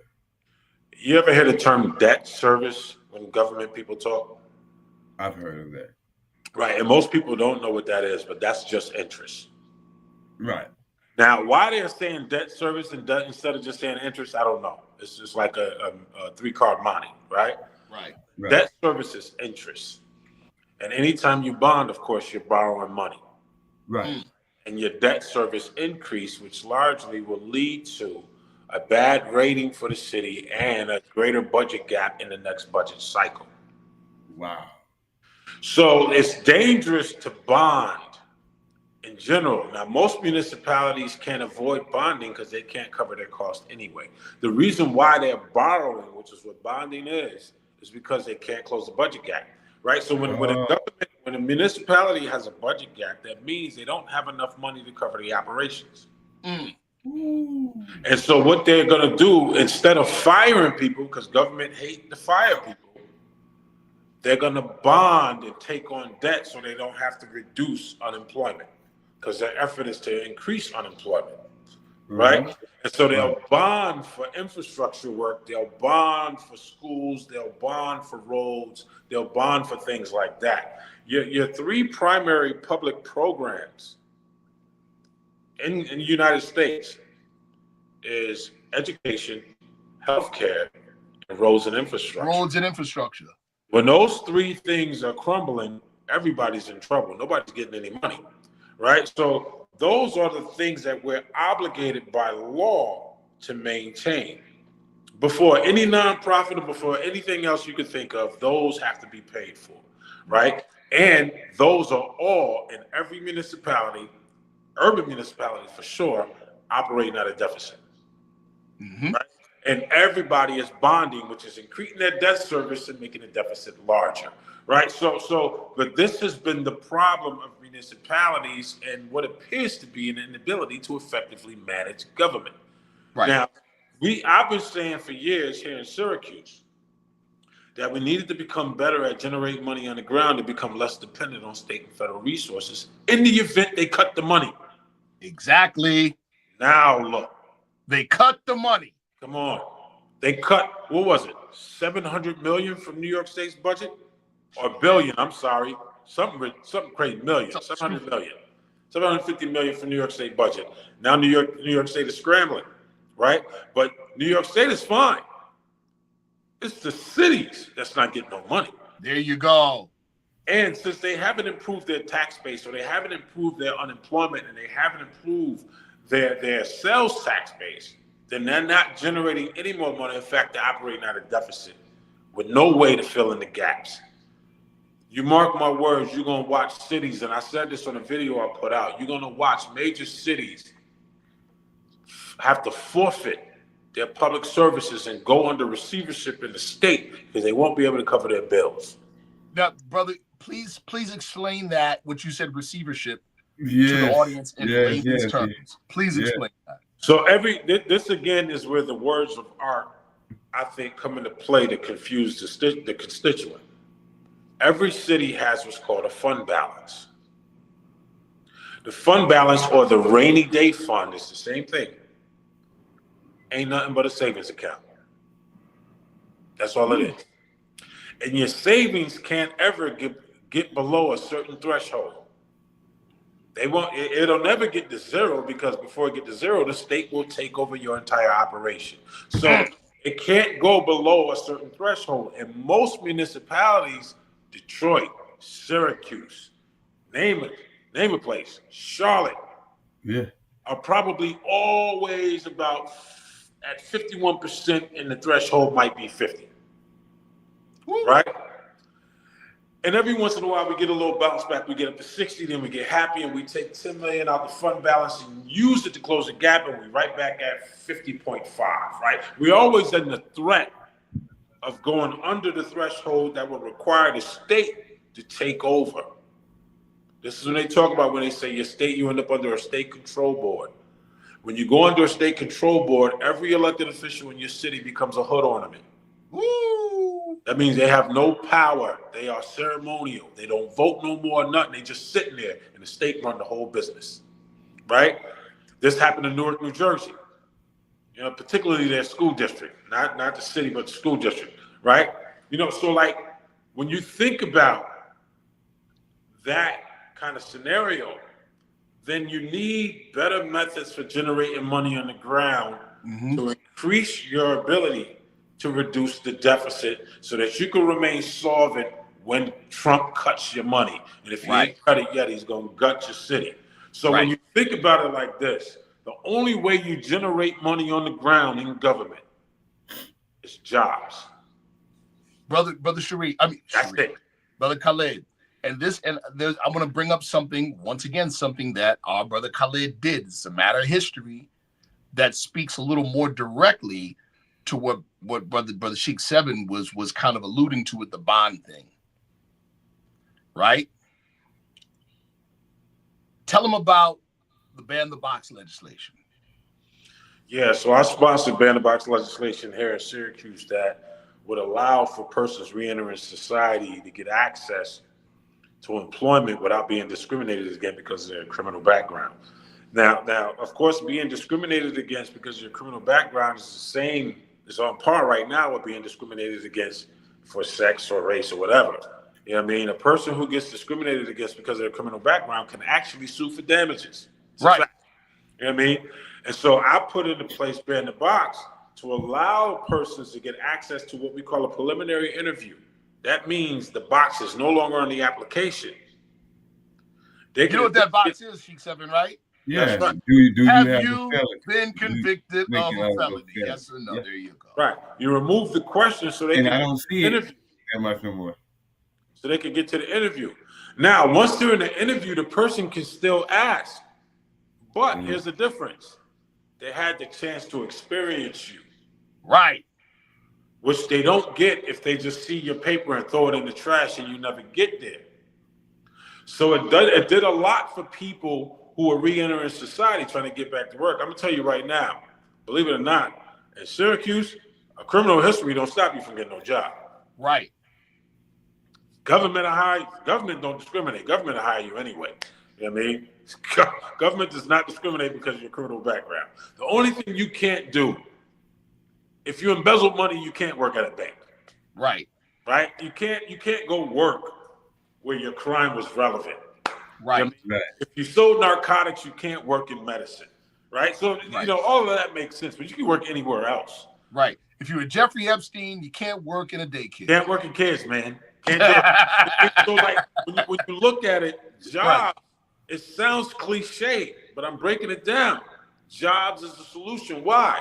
Because working people pay rent. Working people pay mortgage. Working people buy at the store. Working people pay that funds the operation. So if anybody got no job, ain't no money. You got a broke city. You got a broke city. Yeah. Anytime you got high unemployment, you got an underperforming city. It's a fact. You ain't got no money. So it's in the city's interest to reduce unemployment. Right. It's in their best interest. So anybody who comes up with a viable jobs program, trust me, the elected officials are chasing you down the street because you got a solution they don't have. See? Jobs is a solution, hands down. So one of the jewels a few minutes ago the brother just gave was tying job creation program to infrastructure. That's a jewel. That's a jewel. Because it's win-win-win. That's right. Take that. And the only way that's something like that is going to get a no, it's not going to get a public no. Nah, it won't be public. It won't be public. But if it gets a no, it's because you got people that, and we do have that. You got people that their priority to maintain the racial and social status quo outweighs actual improvement of the condition. Right. Or, as you know, Sharif, they didn't think of it. They didn't think of it, so they don't want to. Yeah, so it wasn't their idea. You know what I mean? The thing is about using the infrastructure thing, bro. Do you know how long that will take? That means nobody is out of work. No one. It will take so long, people will retire doing that job. Cities have miles and miles and miles of road that the minute you fix one, the next one is broken. Correct. Right? You think about your plumbing. Nobody plumbing is up. Everybody got that Rust Belt plumbing. Some of us still got wood pipes in the ground.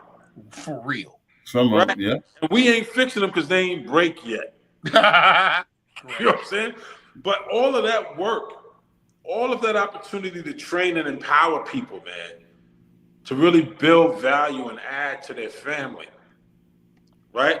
Not to sound cliche, man, but neighborhoods are made up of families, communities made up of neighborhoods, cities made up of communities, states made up of cities, and a country made up of states. It all starts with a single person. Absolutely. I mean, so if the brothers on this call are gainfully employed and can provide for their family, by gainfully, that means they make enough money to pay their bills and have enough to save. If they're, because if you just working and ain't got enough to save, then ain't nobody doing you no favor. You know what I mean? That's really the hamster wheel. Right. Now, the solution to that, of course, is to cut your costs so you can save. But if everybody who's listening can provide for their family, can create a stable home for their kids, I mean, that's ground zero. The foundation is solid. You can go in the world and do what you want. Your kids go to school happy because they got food. And when the mother and father is happy, the chances are the kid ain't tearing the school up. You know what I mean? So, it ain't true for all of them, but it's true for most of them. Yeah. The solution, this is what I meant earlier, brother, when I said the solution is a lot more simpler than they make it out to be. So you wonder why they're not doing it. It's a matter of priority. But when somebody in the community goes and they put that plan together, I'm telling you what I know. And for the many people, you're going to get some elected officials, man, who going to act like, yeah, we thought of that. No, you didn't. You know what I mean? And if they don't want to do nothing, then you vote them out and take their place. And excuse me. That's one of the things too, is that many of our people are so disgruntled and so dissatisfied with government that they don't even see the necessity to vote. To understand their power to effect change by their vote. And here goes another thing. When we speak voting, so a lot of our people don't understand the levels of government. They don't understand that voting at the local level is basically more important than participating on the national, though we should participate on every level. However, your local government is most important. I mean, I heard the prophet say the state in which you live. So, we have to start paying attention more so to the local things, more so than because when we hear vote, most of the time when you talk to one of our people and mention vote, the first thing they're gonna say is Trump. Oh, Trump. You know what I'm saying? No, no. Do you know who your city councilman is? What district of your city do you live in? Do you know that? Who runs that district? You know what I'm saying? ETC. So it's so our people are so miseducated and undereducated as to what you know how to operate or function in government and even where to start. Well, I always say, when Congress or the president makes a measure, it may take you a month or two or more to feel that. When your city council person or your mayor make a decision, you're gonna feel that tomorrow. Absolutely. Right? Without a doubt, politics is local, man. You may live in the United States, Brother Seven, but you live your life out in Charlotte. Right? Absolutely. So if Charlotte is perfect, then your life is perfect. That's Right. a fact. You know what I mean? We get everything outside of Charlotte after that because we can't provide food we ain't got. Right? Right. So Right. if every person's effort is to make their city solid, right? Get involved and participate. But I'll give this other example I always use. All right, so you create you an organization. Y'all watch TV, so y'all seen this before. Mm-hmm. You create your organization. You're the CEO. Let's say it's an S corp. Yeah. S corp requires a board of directors. Mm-hmm. So you put together your board of directors. You run your game. You run your vision. Next thing you know, your board of directors unfired you, and somebody took your job. Right. The whole thing is you created this thing, and now you're at home watching somebody else run your joint. Now, Mm-hmm. the only way you prevent yourself from being fired from your own joint is if you have 11 board members, 6 of them need to be your peoples. That way, you never get fired. Now, here's what I'm saying. That needs to be your same mentality when you're voting for your council. You need to stack the deck. I'm saying that publicly because that's what everybody does. When you vote your interest. So I'm voting for people that's going to deal with my interest. So that means if you got 10 people, I need 6 of them. Word. Right? If you got an 8-board council, I need 5 of them. I need whatever the number is that gives me the majority. It gives me the majority. Stopping until I get the majority. I don't care how many elections where I only got 2 or 3. I need to keep going when I get 6. When I get 6, things are going my way. Mm-hmm. This is the game, man. That's where you at. That's right. Right? And so you have to vote your interests and stack the deck.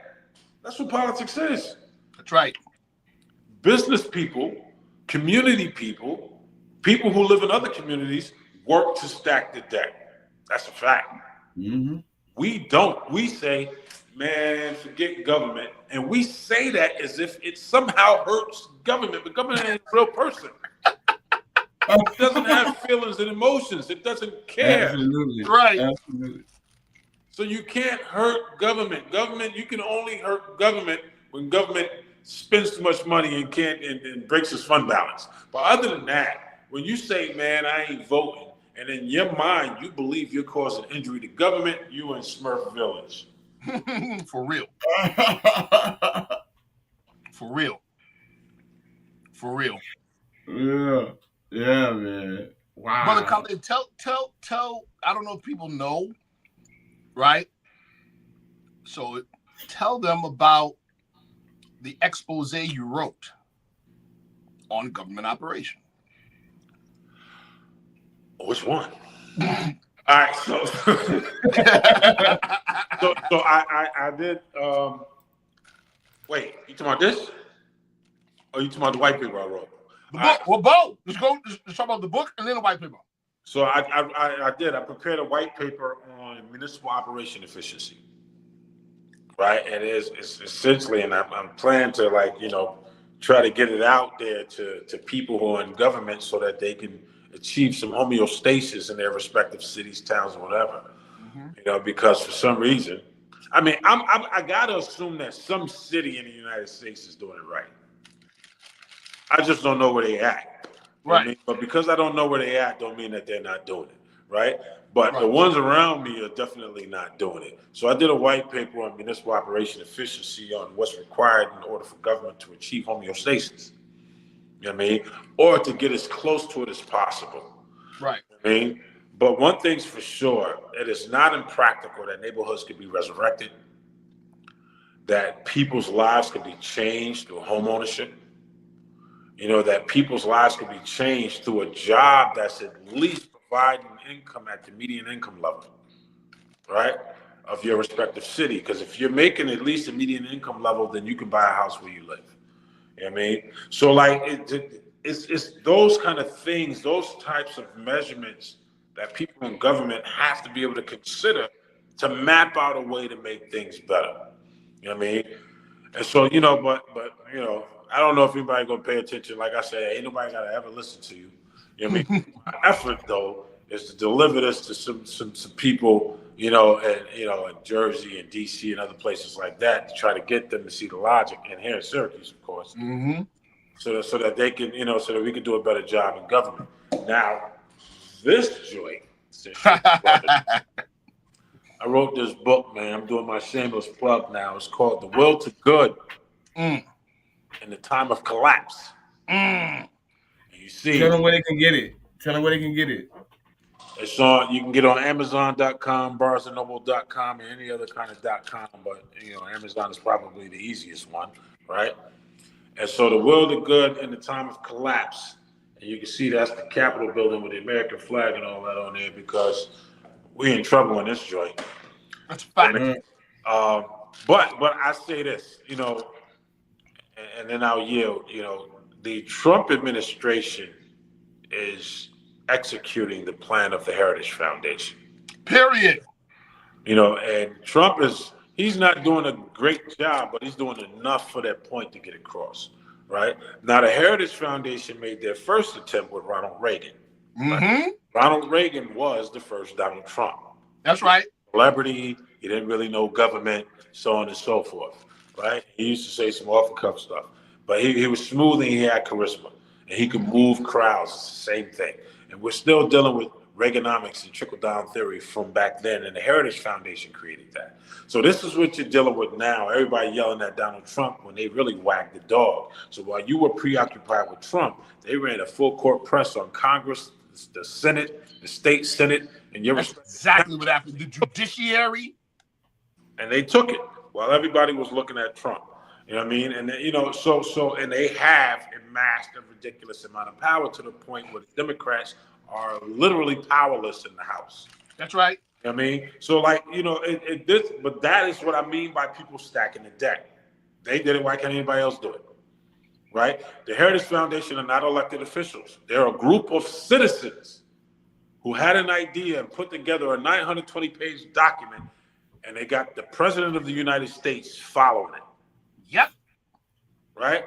And in our local respective towns, we have a right, constitutional or otherwise, to petition our government, to file grievance with our government, right? And to cause them to do what we need them to do because it's our government. They just work there.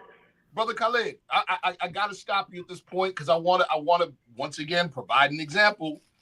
Y'all heard what he just said about the Heritage Foundation being just regular citizens, private citizens, putting together an agenda for the president, and now the president is rocking with it. You hear that? Okay. A number of years ago, there was a topic of history that the brother and I, because of some other circles we're in, were mutually familiar with. And then Brother Khalid did some additional research. And the history of this particular individual also dovetails into the the civil liberties issue of our people, and politics and government near the end of the Civil War. The year was 1864. Yep. The dates were October 4th through the 7th of 1864. Accurate. And brother Sheikh 7, the individual in question is the man Pascal Beverly Randolph. Oh, man. Brother, listen what I'm telling you. Our brother Khalid uncovered the fact that he was the keynote speaker of a convention held at the end of the Civil War. The end of the Civil War, there were two major questions plaguing the American people. One, what to do with the South. Two, what to do with the Negroes. That's right. And so over 200 of our people, leaders, said, to hell with that, we're going to decide ourselves our own fate. And they met and held a convention. It was called the Convention of Colored People Assembled in Syracuse, New York. In Syracuse, New York, brother. P.B. Randolph was the keynote speaker. And in his speech, he accurately predicted March on Washington. That's right. Hold on. This group of men drew up a document called the Declaration of Rights and Wrongs. So our brother Khalid had an idea for Black History Month that year. All right, you tell them the rest. Go ahead, bro. Well, I mean, you literally did an excellent job, man. You know, just to add on to what he's saying, Frederick Douglass was the president of that organization. Yes, he was. Jermaine Logan was there. Who was involved in the Underground Railroad with Tubman and other people, and the Jerry Rescue, which was a popular situation up there at Syracuse. And they had this. He did the speech, and in the speech, he talked about leaping 100 years into the future and marching on Washington, showing up on their doorstep. Exactly 100 years into the future, of course, you had the March on Washington with King, which was interesting. But the Declaration of Rights and Wrongs was their version of a constitution, if you will, because the question was, of course, the subject matter, as Sharif mentioned, was the state of the ex-slave post the Civil War. And so they wrote this document calling out the United States wrongs and demanding that they right their wrongs. And they submitted this document to Congress.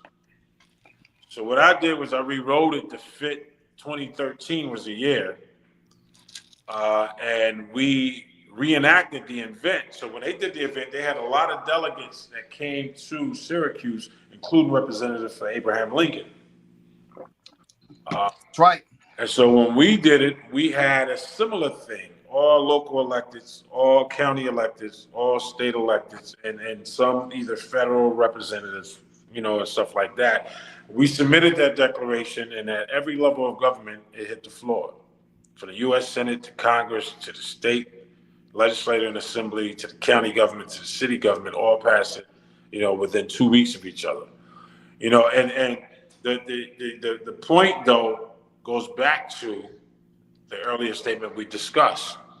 Yeah, I'm in government, so it appeared easy for me to get it done, but it's just as easy for anybody else to get it done too.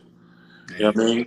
But it's a testament though to the things that we can do to improve our circumstances, and it's work, and you can't get tired.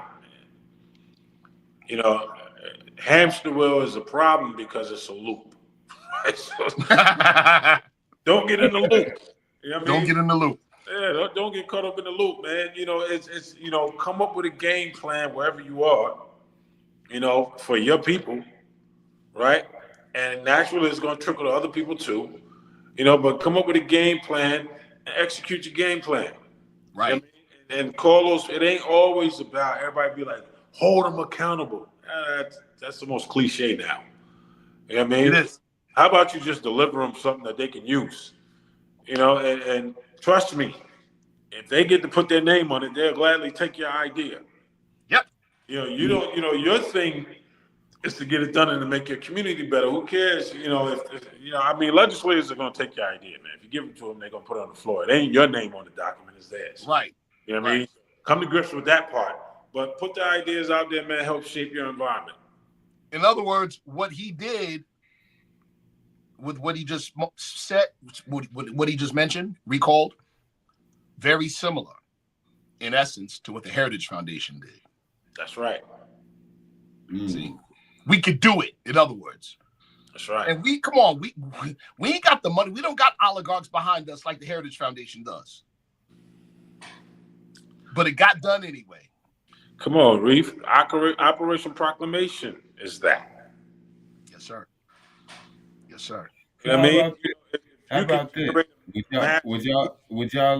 Would y'all like to do a show where y'all come on and explain Operation Proclamation? Mm-hmm. Yes, sir. Let's yes, do sir. It. Y'all let me know the time and we'll get it. Cool. You know it. Now, I will say this though. I'll say this, and I think I'm reading my brother's mind on this. There's certain details about Operation Proclamation that we don't speak publicly. I mean, not because it's a secret, it's because it's proprietary. Absolutely. And again, this is how this particular Sufi order says it. Never let your steam out. Keep your power. Yes, sir. Keep your power. See what I'm saying? Yes, sir. Yeah. Yes, sir. Yes, sir. Keep your power. I got, we've been on almost 2 hours. Got a couple more minutes. Yes, sir. So before we sign off, give the listening audience a jewel, because I do feel like it's someone in the listening audience. And shout out to the listening audience. Shout out to the chat. I do see you, Botanical Brother 888, Aaron Hunt, your brother, the chat today for your norm is not as chatty. They're pretty quiet, but they're there. That means they're taking notes, bro. Yes. So can we give the listening audience, because I know it's someone in the listening audience who listens and really paying attention and want to take what you're saying and place it into action, right?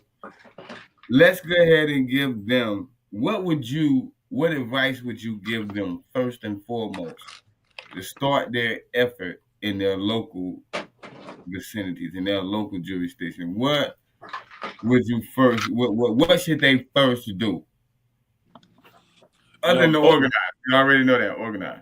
Well, I wouldn't say organize, because most people think to organize, but organize around what, right? Most people go and say, oh, join a party, but join them for what, right?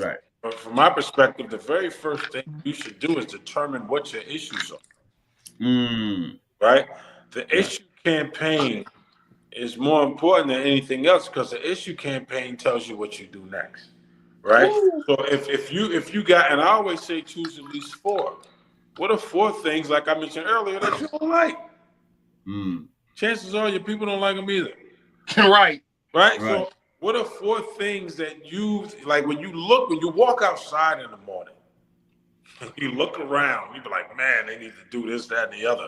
Like, what is that? Write that down, right? When you see certain injustices, and it's not always about injustice. It might be like, we need Main Street money to build up our neighborhood business corridor. It could be anything, right? We need support for entrepreneurs. We need a 1% loan program, right? We need a micro loan program, for established businesses so they can grow capacity. Whatever your idea is, right?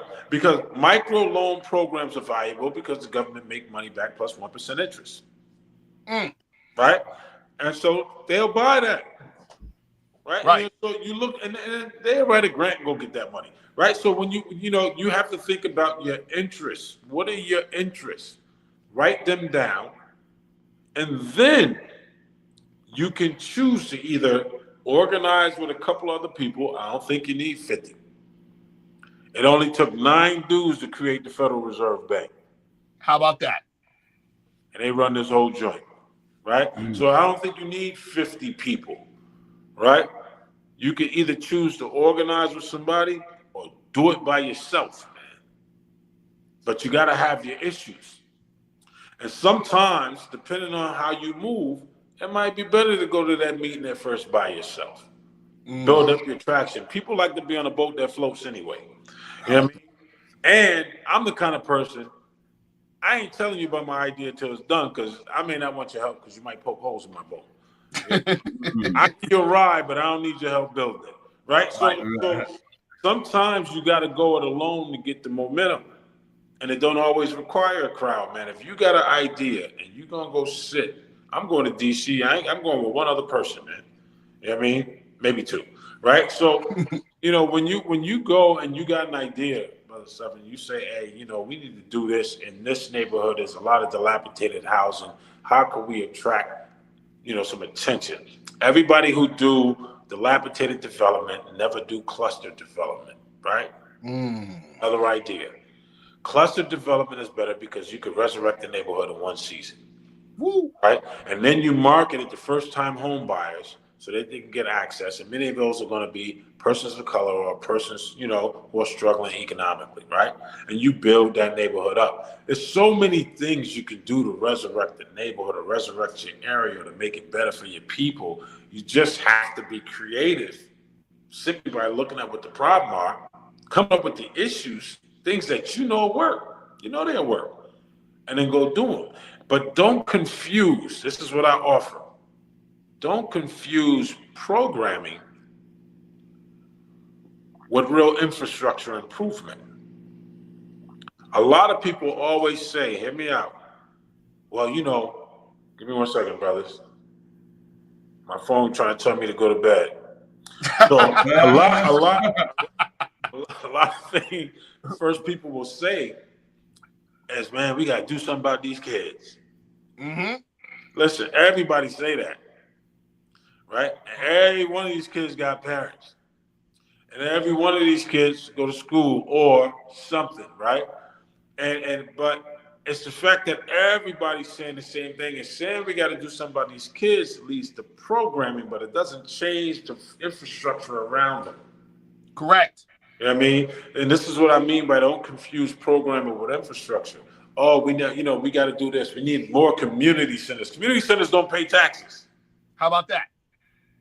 And to the brother's point, you run bang up programming at your community center. They go home for the weekend. You starting from ground zero because they just got reprogrammed. I'm about to say you got to start with them over every time they come back. Every time. Even the weekend tomorrow. So but sometimes like my logic here has been people need to see it instead of hearing us talk about it all the time. So sometimes you got to put it into place so they can see the improvement. And now when you say, yeah, we're improving, they be like, yeah, I see that. Y'all did this, y'all did that. People want to get involved. Y'all got jobs. You hear the questions. And that's how you get people, but you got to deliver something, man. Got our deliverables. Here's another example, right? About being creative, coming up with an idea. Okay, you got the job creation issue. You also have an issue that we call access to civil justice. What do we mean by access to civil justice, right? Here, let's give you an extreme. People that look like us involved in civil issues that have criminal penalties. Child support arrears. Yes. Your bank account gets frozen, or you get your check gets garnished, and you can't get a driver's license. Right? Okay, go ahead, Brother Khalid. Go ahead. You already know. I'm with you. Go rewrite that law. Listen, the Heritage Foundation did. Sure did. You know what I'm saying? Listen, they did. So, also, our brother Khalid did, with working with our sister Pamela Hunter of the 127th district, the state of New York. 127th, 28th district, right? Yep. State of New York, New York State Assembly, right? Made it to where brothers in New York State who are in child support arrears can still get their license. Right. See? License no longer gets suspended. No longer gets suspended. Man, this is a powerful one, man. But it's just a matter of thinking of ideas that affect people and then taking a shot at changing it, man. Write down your idea and then build those relationships to go talk to them people. Be like, look, why don't we try this? Right. The word no don't hurt you. It don't make your ears and your hands fall off, man. If they say no, you just go somewhere else. There you go. Absolutely. Absolutely. Absolutely. Well, brothers, we've been on 2 hours and 5 minutes, 15 seconds.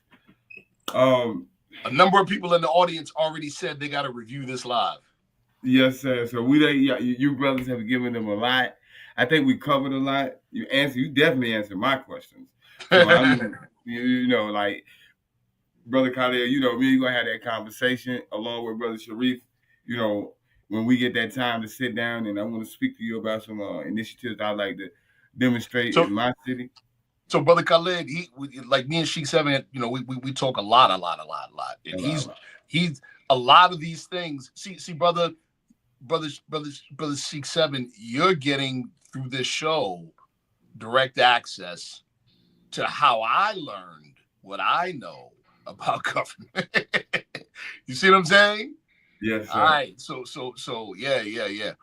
He's just from our conversations, Brother Khalid, he's been like, look, we need y'all down here in Charlotte. Bro. I got Charlotte on my list. Yes. Well, hey, I'm right here in Charlotte. I'm born and raised. I'm a Charlotte native. So, man, whenever you ready, get with me, bro. I whatever I can do to assist you, whoever I can plug you with, bro, I got you.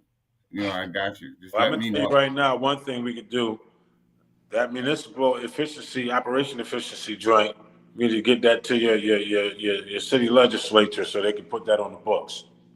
Well, let's get it. I mean, and because Charlotte is literally one of the cities on my list, and my whole plan was to find a relationship down there. Thank you, Brother Sharif. Yeah.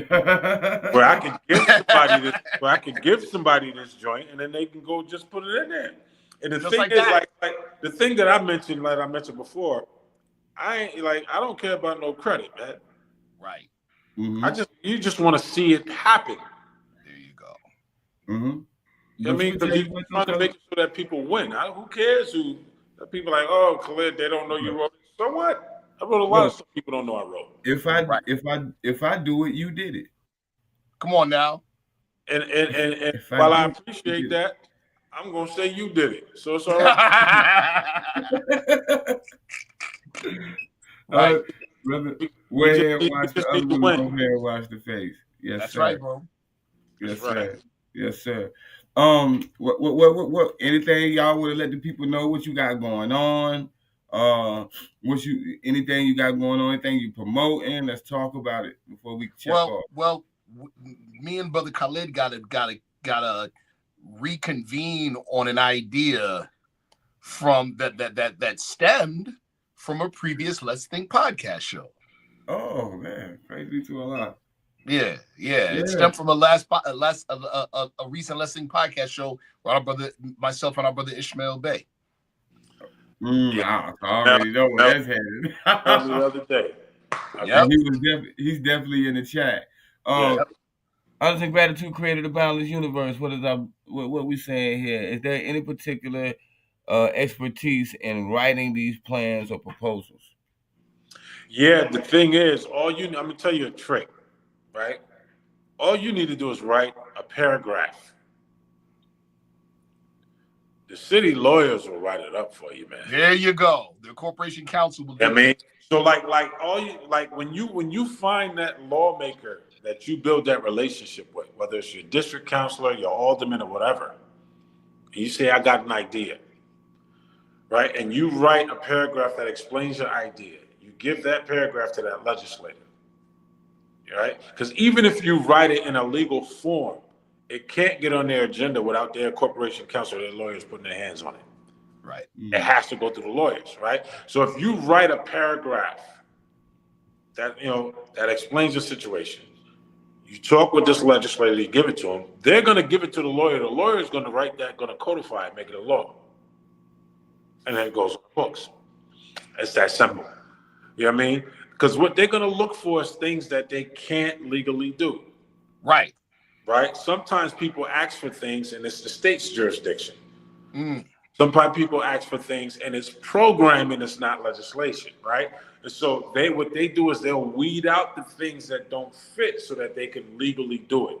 And it doesn't matter. I always say, people always talk about the clinical definition for insanity, but real insanity is qualified by planning and being disappointed when your plans don't turn out the way you wanted them to, when your plans never turn out the way you want them to. Right. You're right. Right. You're right. It's always some version of what you plan. Right. You know what I'm saying, Reed? Right. Yeah. Always. Yeah.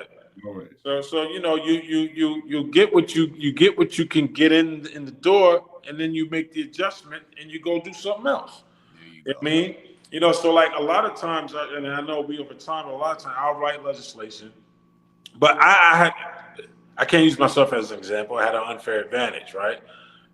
I was one of those Moors like Sharif who wrote a lot of laws, and we read a lot of laws, so we became a little bit more adept at the research. That's right. Right? Yeah. So most of the time when I put something in there, it made it to the table because I already did research. Right.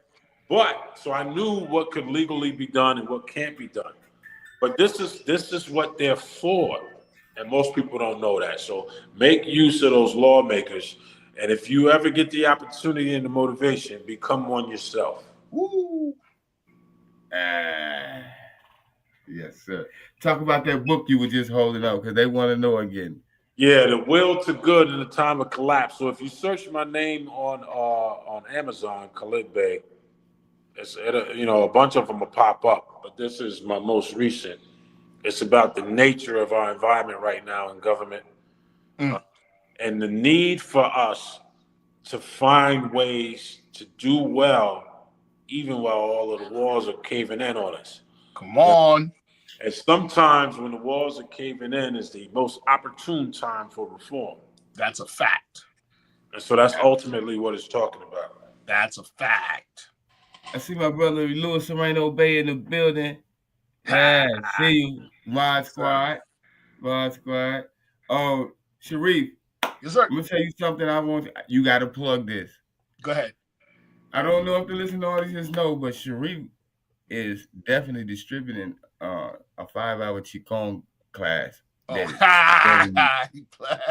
I want you all to support the brother in this class. It's so informative. It's practical.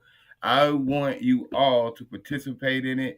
Please hit our brother on Instagram.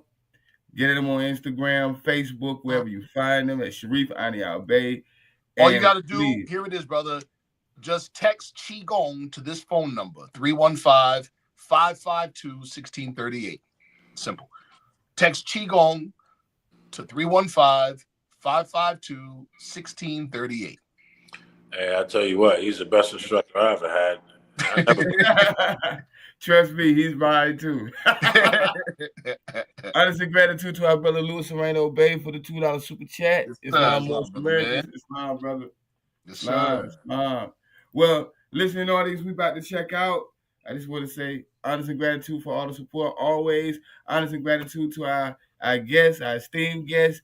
And guess what? They will be back on. I enjoyed this conversation. I know you enjoyed this conversation. Don't forget to hit the like button. Don't forget to hit the subscribe. And always know you can support the channel after the live stream is over. Super chat, super thanks, super stickers still work. So support the channel, and we'll continue to support you. And I want to say Islam from your Sheikh, from your host, 7 Islam L. And honest to my guests, love y'all brothers. Yes, sir. Love you too, Mo.